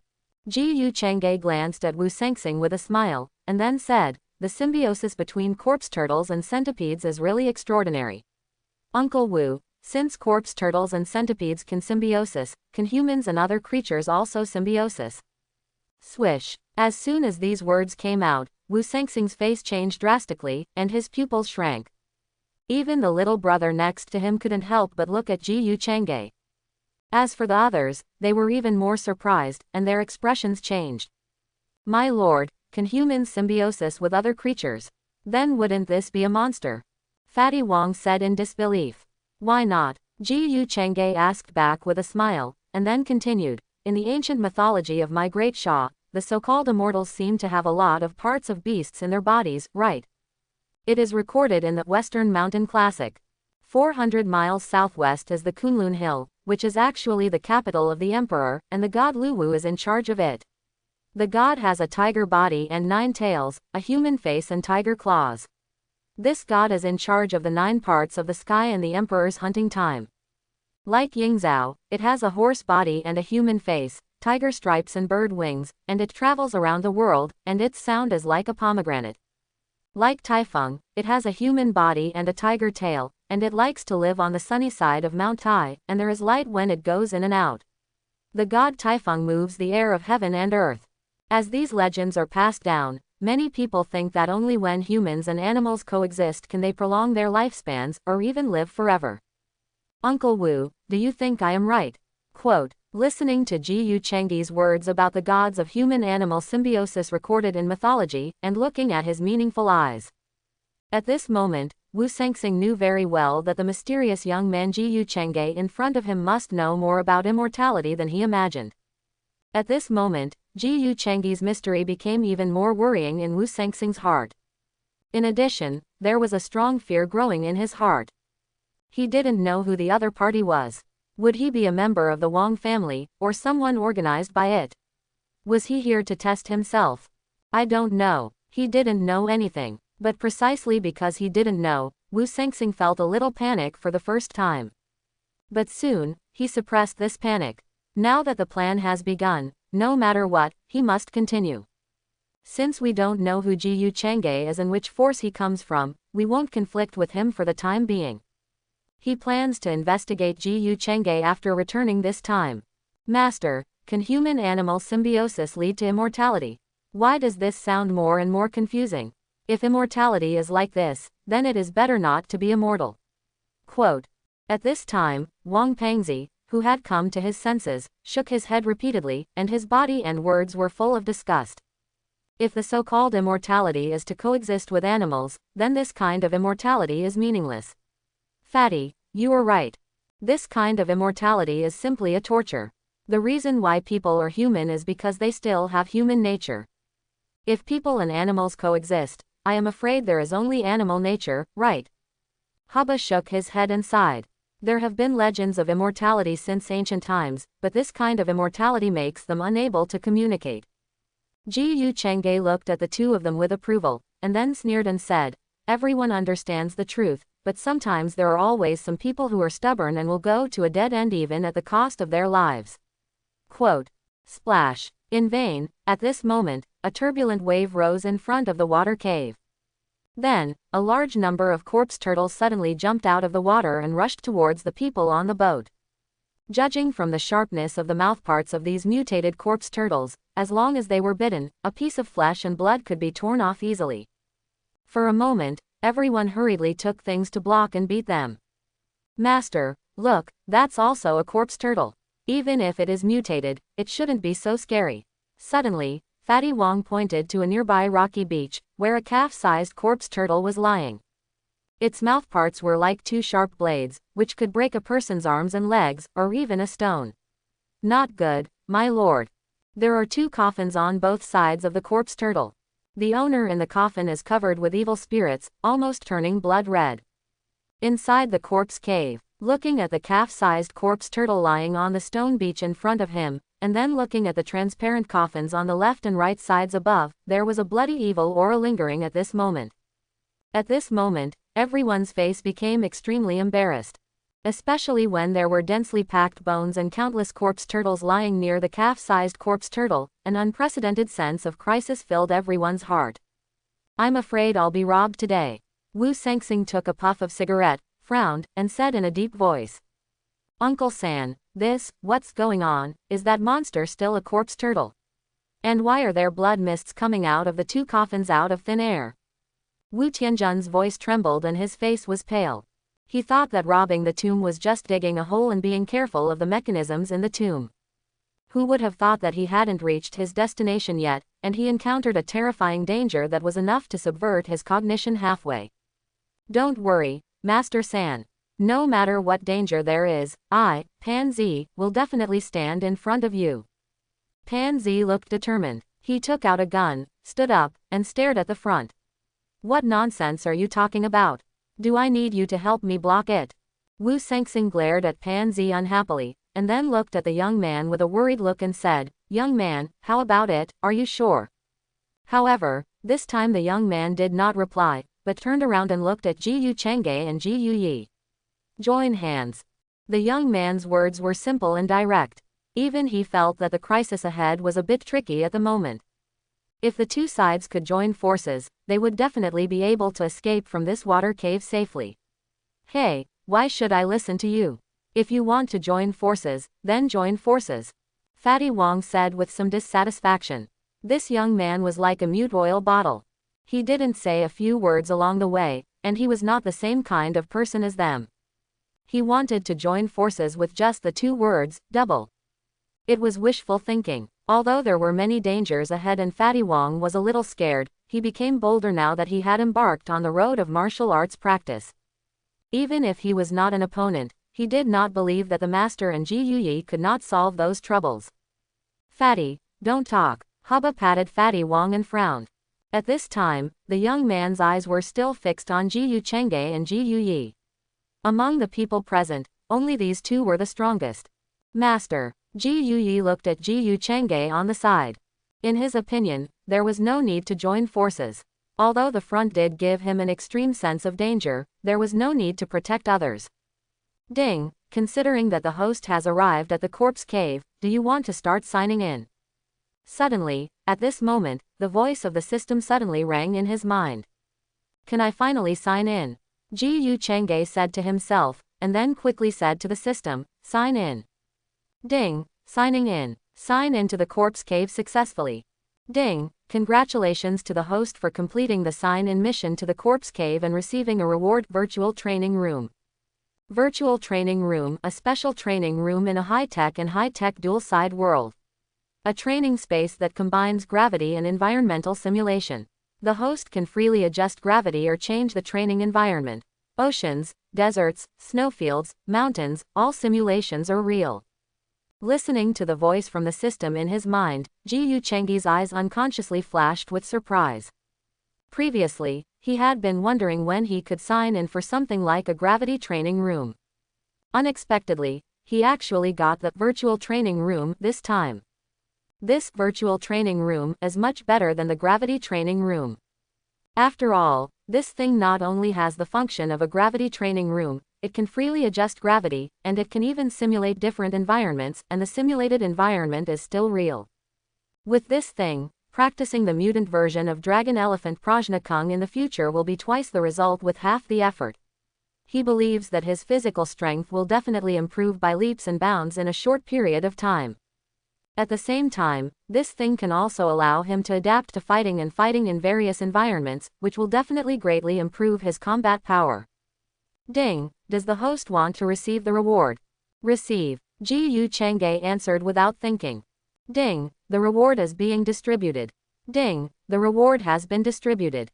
If the host wants to enter the virtual training room, he only needs to think about it. After hearing what the system said, Ji Yu Chengge felt it a little bit, and it was indeed as the system said. He could sense that there seemed to be a space bound to him, and he could step into it with just a thought. But now he was still in the corpse cave, so it was not convenient to enter the virtual training room. After coming to his senses, he looked at the little brother, shook his head and smiled, saying, in fact, you don't need to say anything about joining forces. Now we are all on the same boat. They are also blocking my way. Whether you are there or not, these guys will be killed in the end. Ji Yu Yi, Hubba Yi, Fatty Wong. Ji Yu Chang's face became serious and he shouted in a deep voice.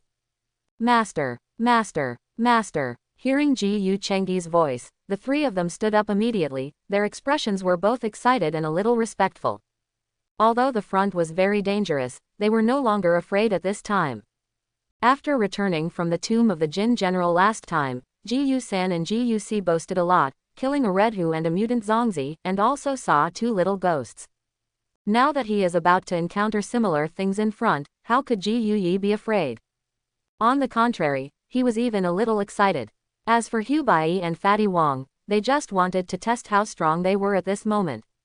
Last time at the tomb of the Jin general, they were like fools and could not help at all, but that was because they were not strong enough.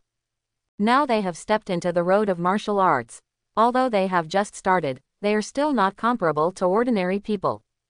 Boom, boom. At this moment, 2 roars suddenly sounded, and the transparent coffins on the left and right sides of the water cave, which were originally emitting blood mist, actually exploded directly.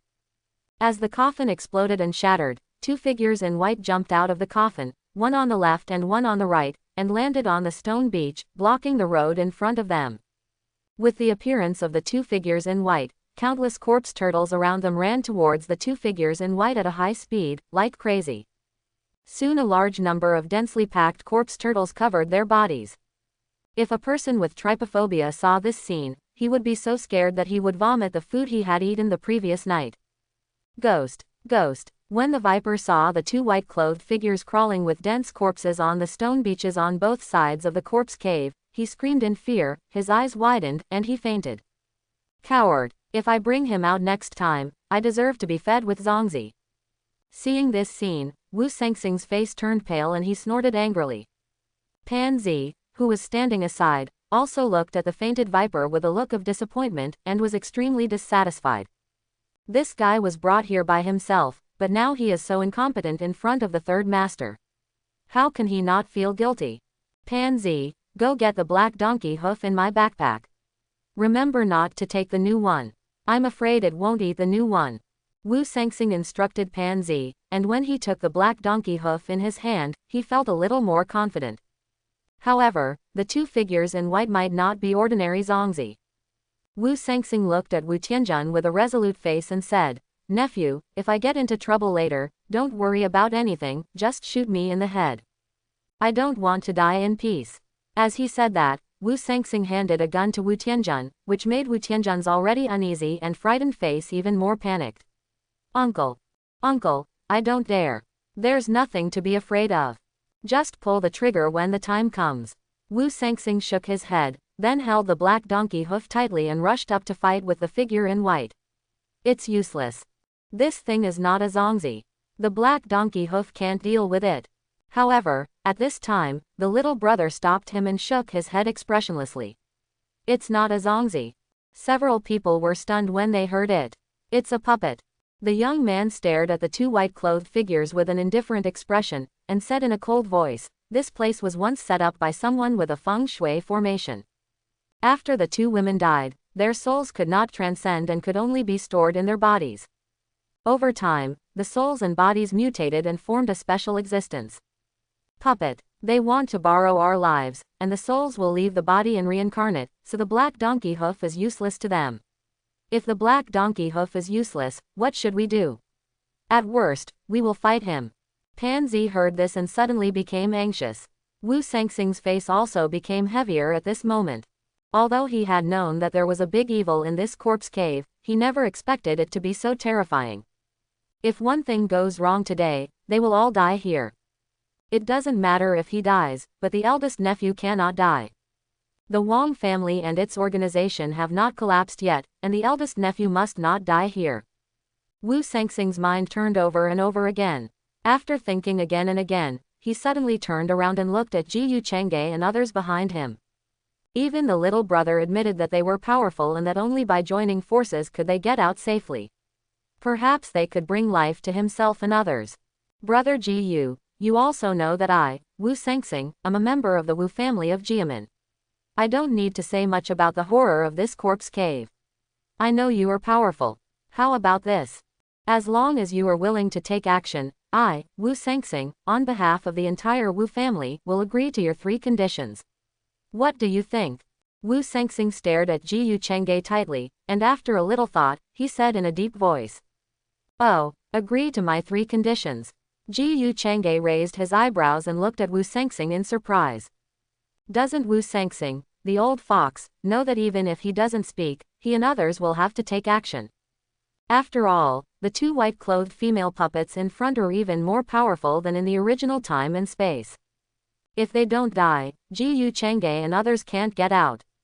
Therefore, whether Wu Sengsing speaks or not, Ji Yu Chengge and others will definitely take action.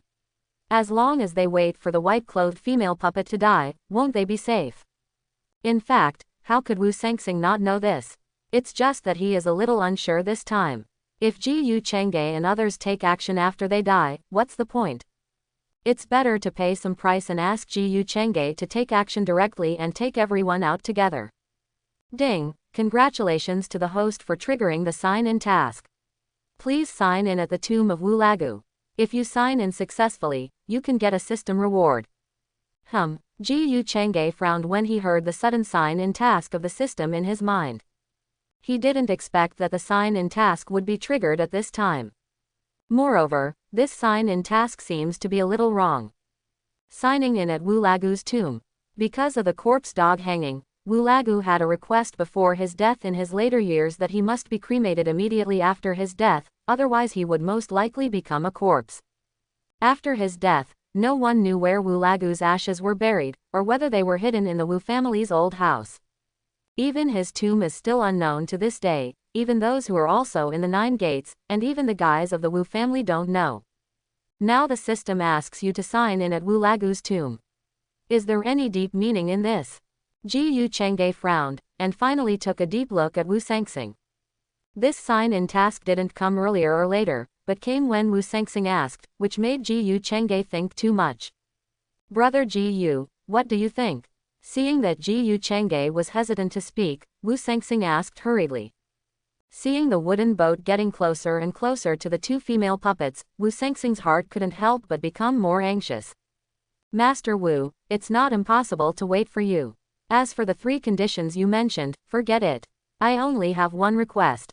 What request, Brother Ji Yu? Tell me. As long as I can do it, I will never refuse.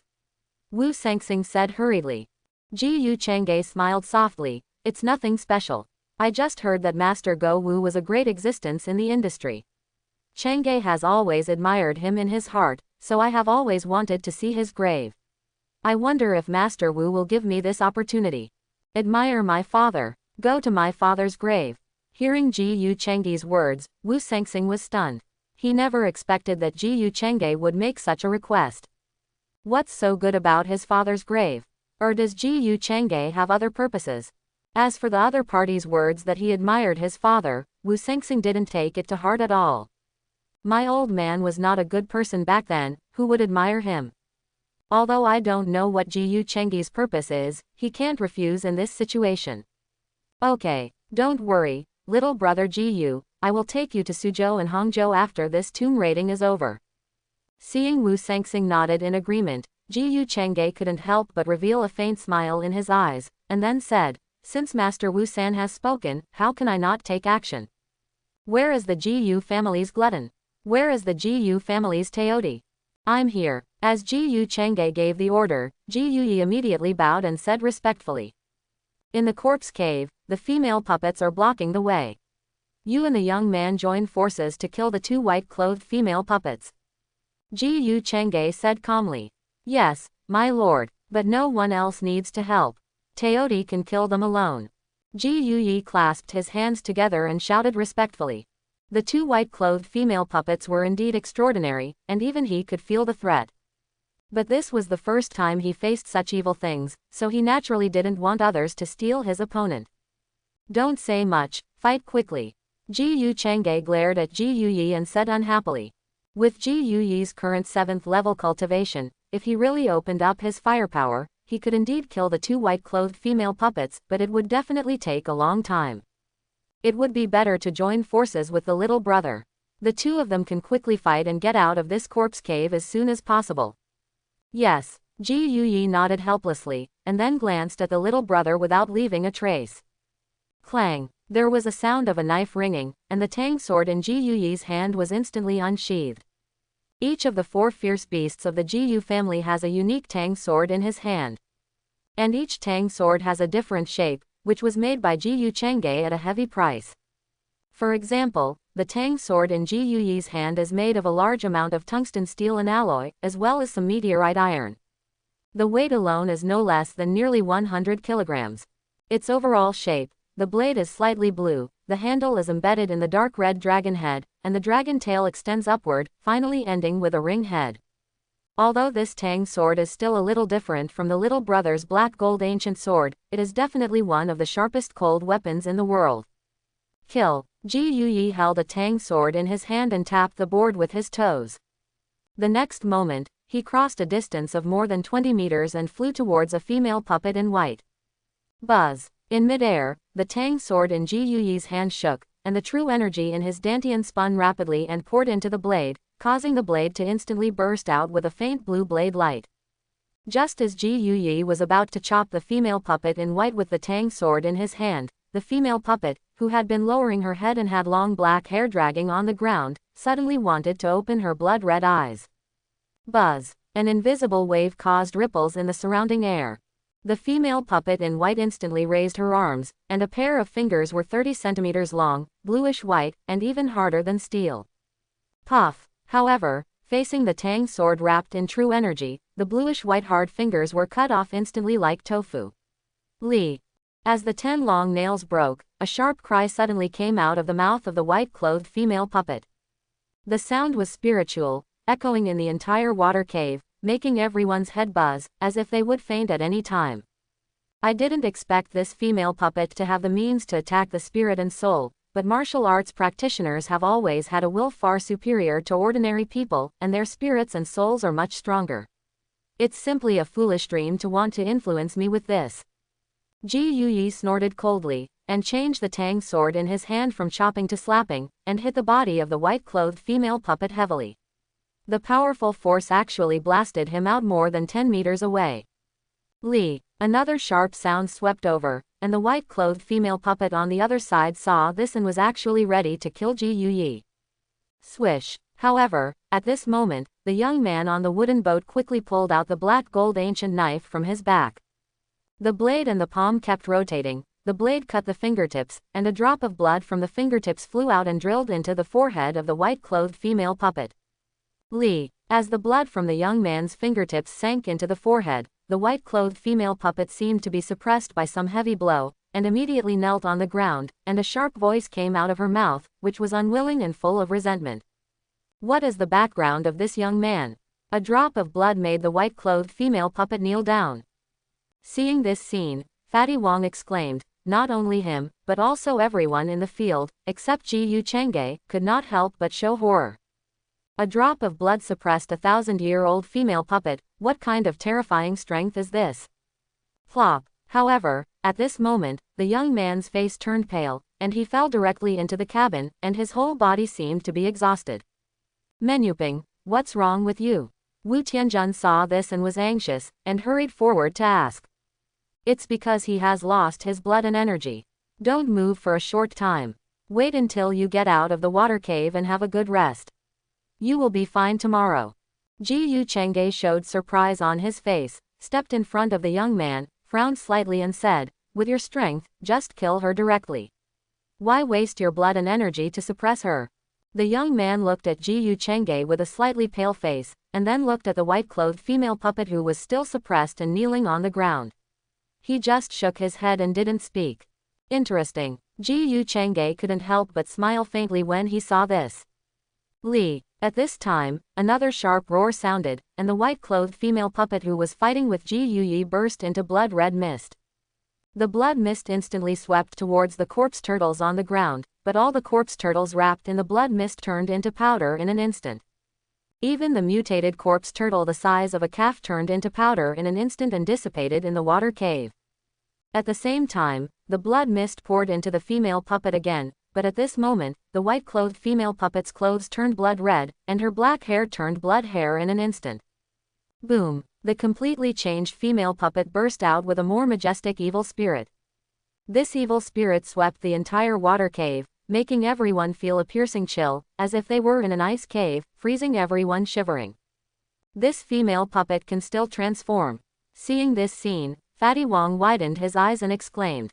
Hubba Yi on the side frowned and said in a deep voice, "My lord, this female puppet has become even more powerful. Its evil blood almost turns it into a demon. Interesting, this female puppet can actually absorb the spirit of the corpse turtle and then feed it back to itself." Ji Yu Chang'e narrowed his eyes slightly and couldn't help but glance at the little brother. At this moment, the strength of the blood-clothed female puppet has skyrocketed several times. Even the little brother may have to burst out all his strength to kill it. And he just suppressed the other female puppet with his heart's blood, because he knew that the female puppet had such ability, so he suppressed it in advance.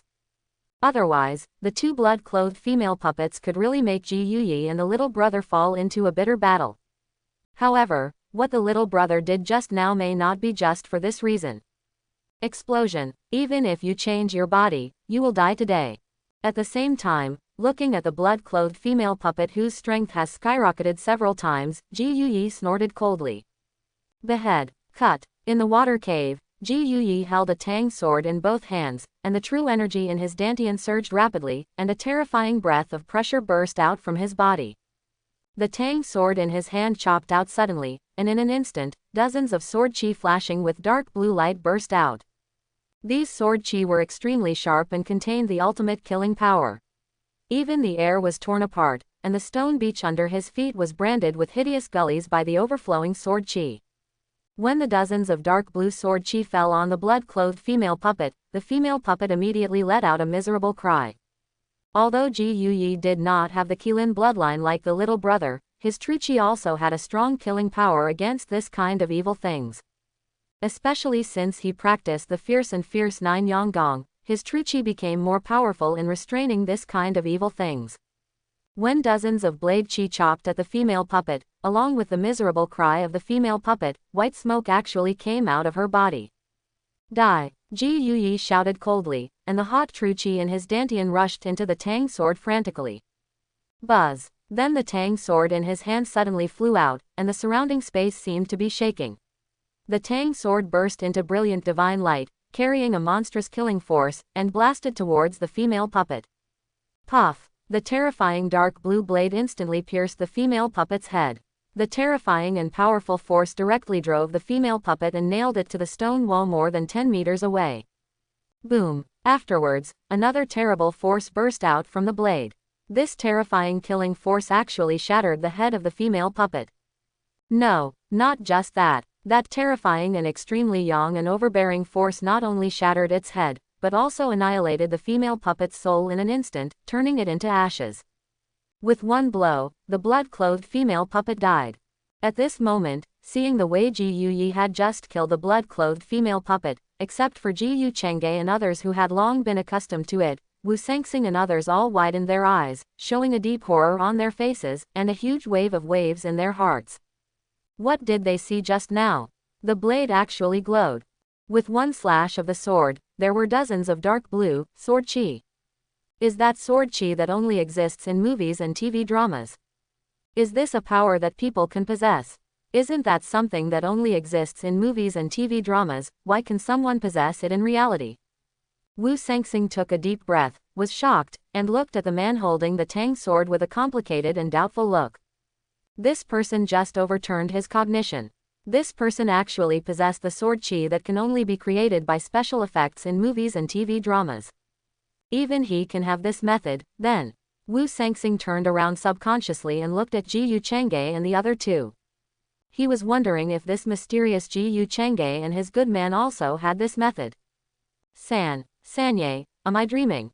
Just now, the female puppet with a drop of blood pressure from my brother knelt on the ground, but now the young man holding the tang sword is still ghosting the sword energy in the film and television dramas. Has the world changed?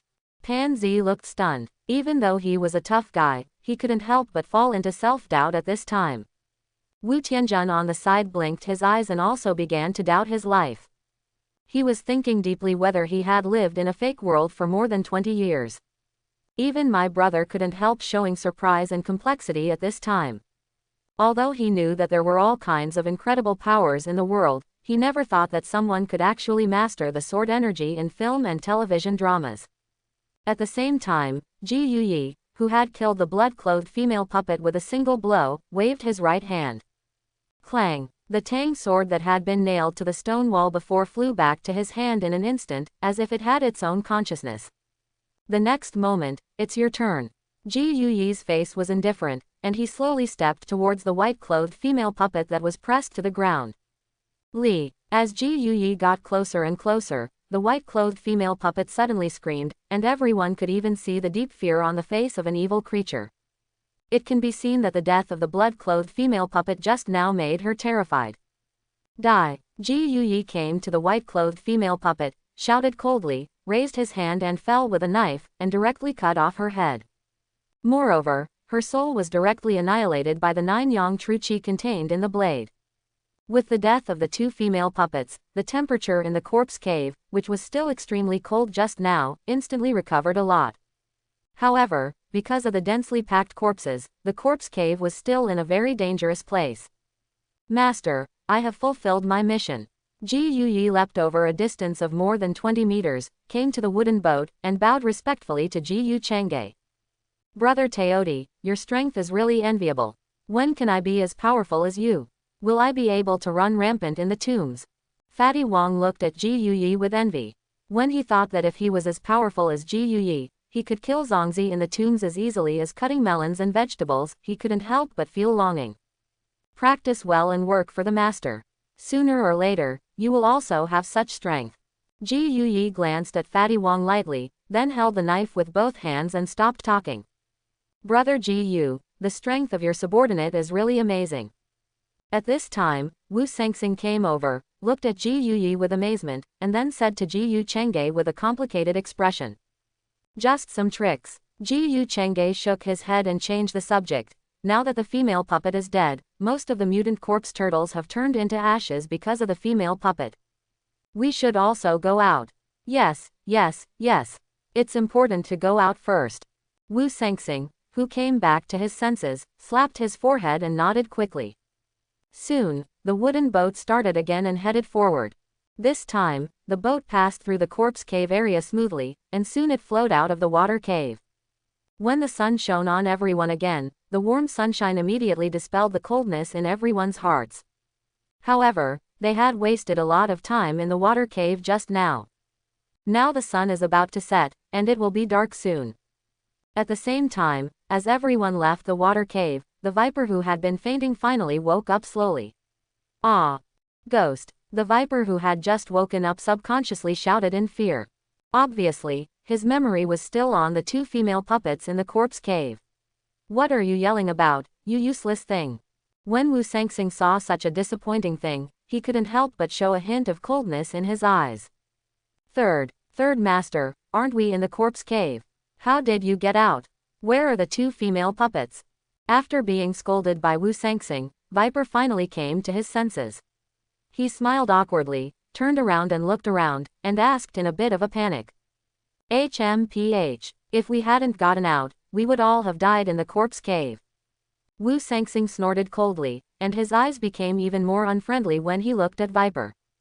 Stupid, just now thanks to Mr. Ji Yu and the little brother, we were able to come out alive and well. Pan Zi, who was standing aside, also glared at Viper and said with a look of regret. Ah, haha, really? Viper touched his head awkwardly, then quickly picked up the large and small bags on the boat and began to get off the boat. Mr. Ji Yu, I'm sorry to have embarrassed you. Wu Sengxing smiled bitterly and shook his head.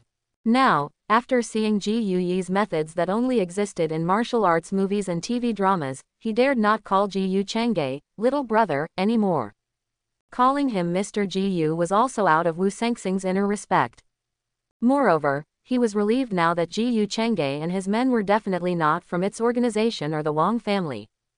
After all, if its organization and the Wang family had such terrible methods, their 9 gates would have been destroyed long ago. Although he didn't know what kind of forces Ji Chengge and his men came from, Wu Sengxing was sure of one thing, that is, he could only be friends with Ji Chengge and his men, not enemies, otherwise he would not even know how to die. Mr. Wu San is joking.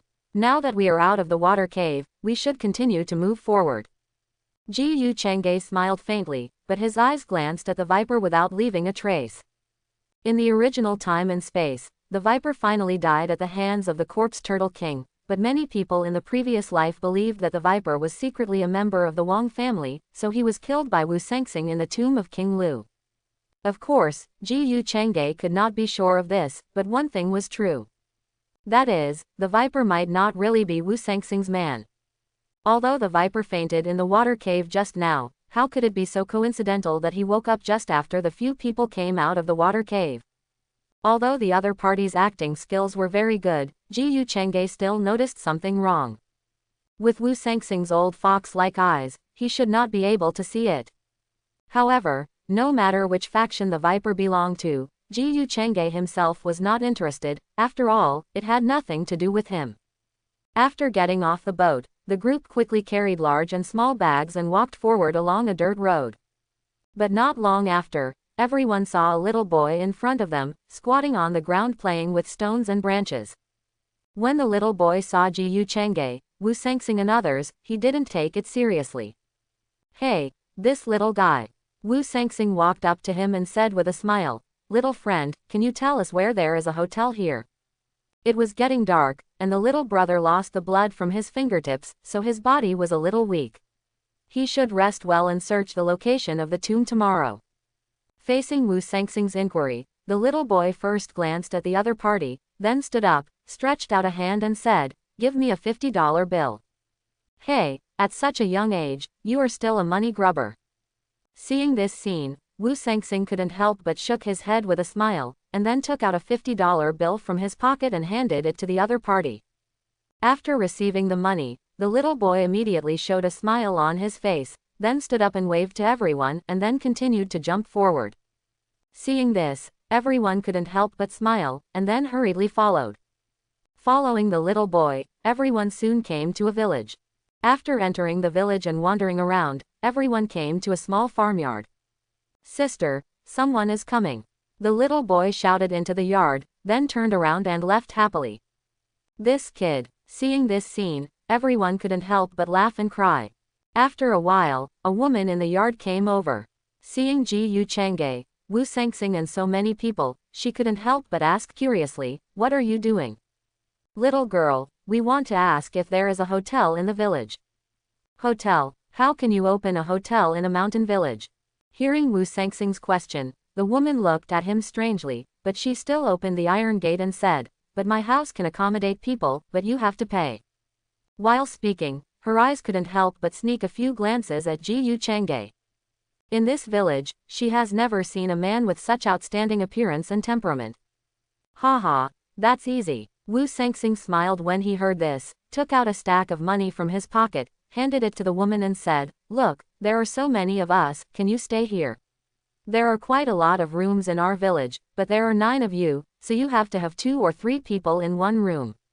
Okay, sister, please help us prepare a room, and the remaining money will cover the food, just in time to taste the game in the mountains.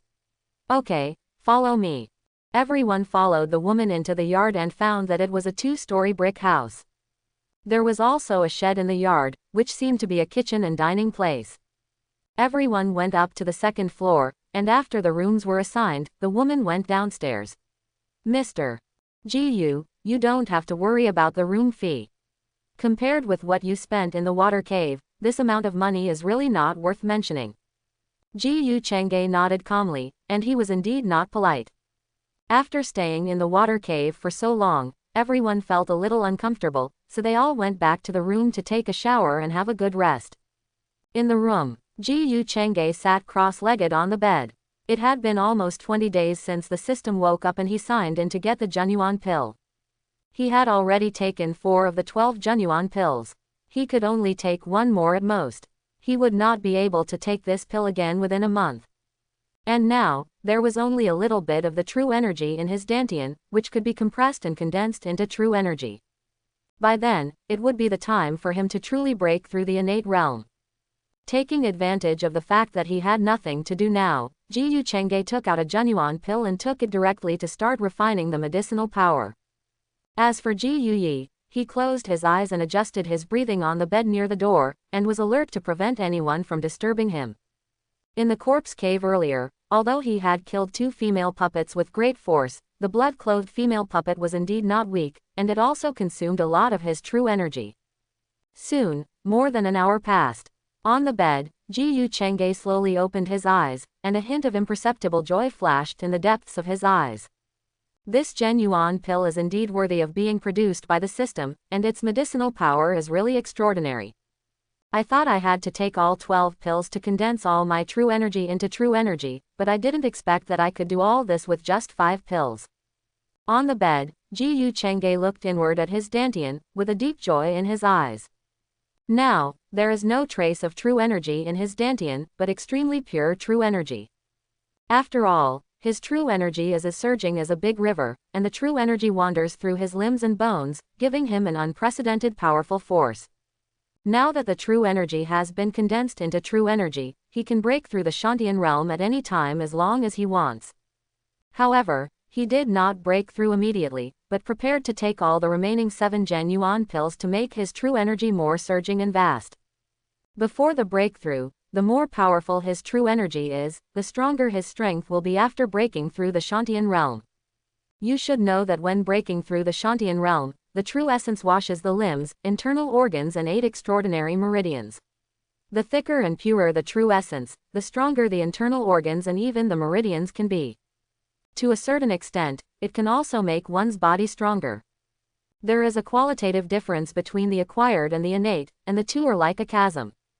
This is not only because of the difference in realm, but also because in the acquired realm, in addition to the true qi, the physical strength is only slightly stronger than that of ordinary people.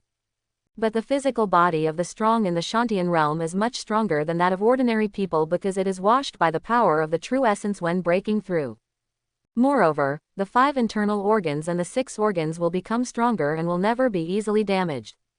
Moreover, after reaching the Shantian realm, the true essence will wash the physical body once for each breakthrough.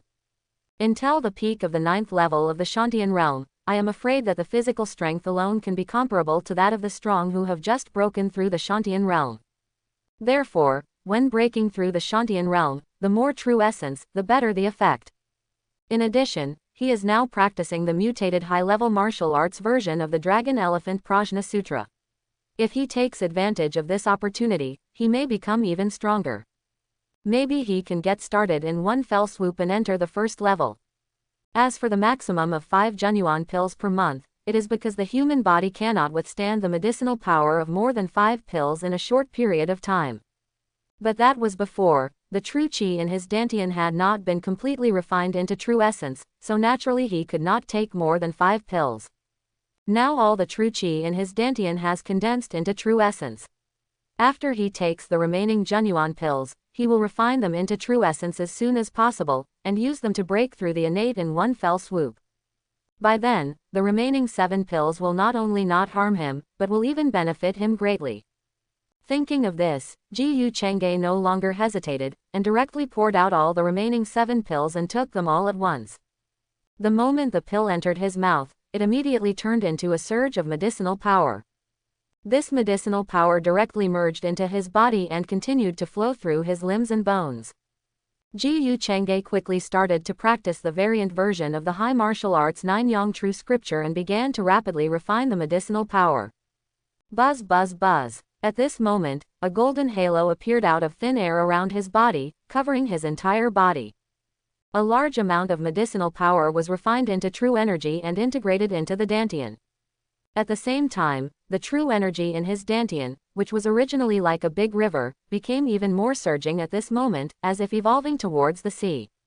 As if sensing that Jiyu Chengge's cultivation had reached a critical moment, Jiyu Yi at the door suddenly opened his eyes with a hint of joy on his face. Is the master going to break through? The master's breakthrough is of great importance, and no one can be allowed to disturb him.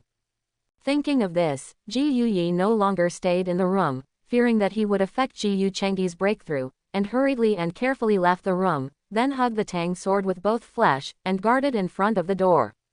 At this time, Hu Bai and Fatty Wong also came out of the next room. When they saw Ji Yuyi, Fatty Wong couldn't help but smile. Brother Teodi, why are you here? Where is the master? I heard from Wu Sangsing that a lot of game is roasted downstairs. Hurry up and ask the master to go down and taste it. Ji Yuyi looked at Fatty Wong expressionlessly, shook his head and said in a deep voice, the master is now breaking through the Shantian realm. This matter is of great importance. I have to guard here and can't let anyone disturb him. The master is going to break through the Shantian realm. Hearing this, the two of them were stunned for a moment, and then they were ecstatic. They are not novices in cultivation now, and they naturally know the realm of martial arts cultivation.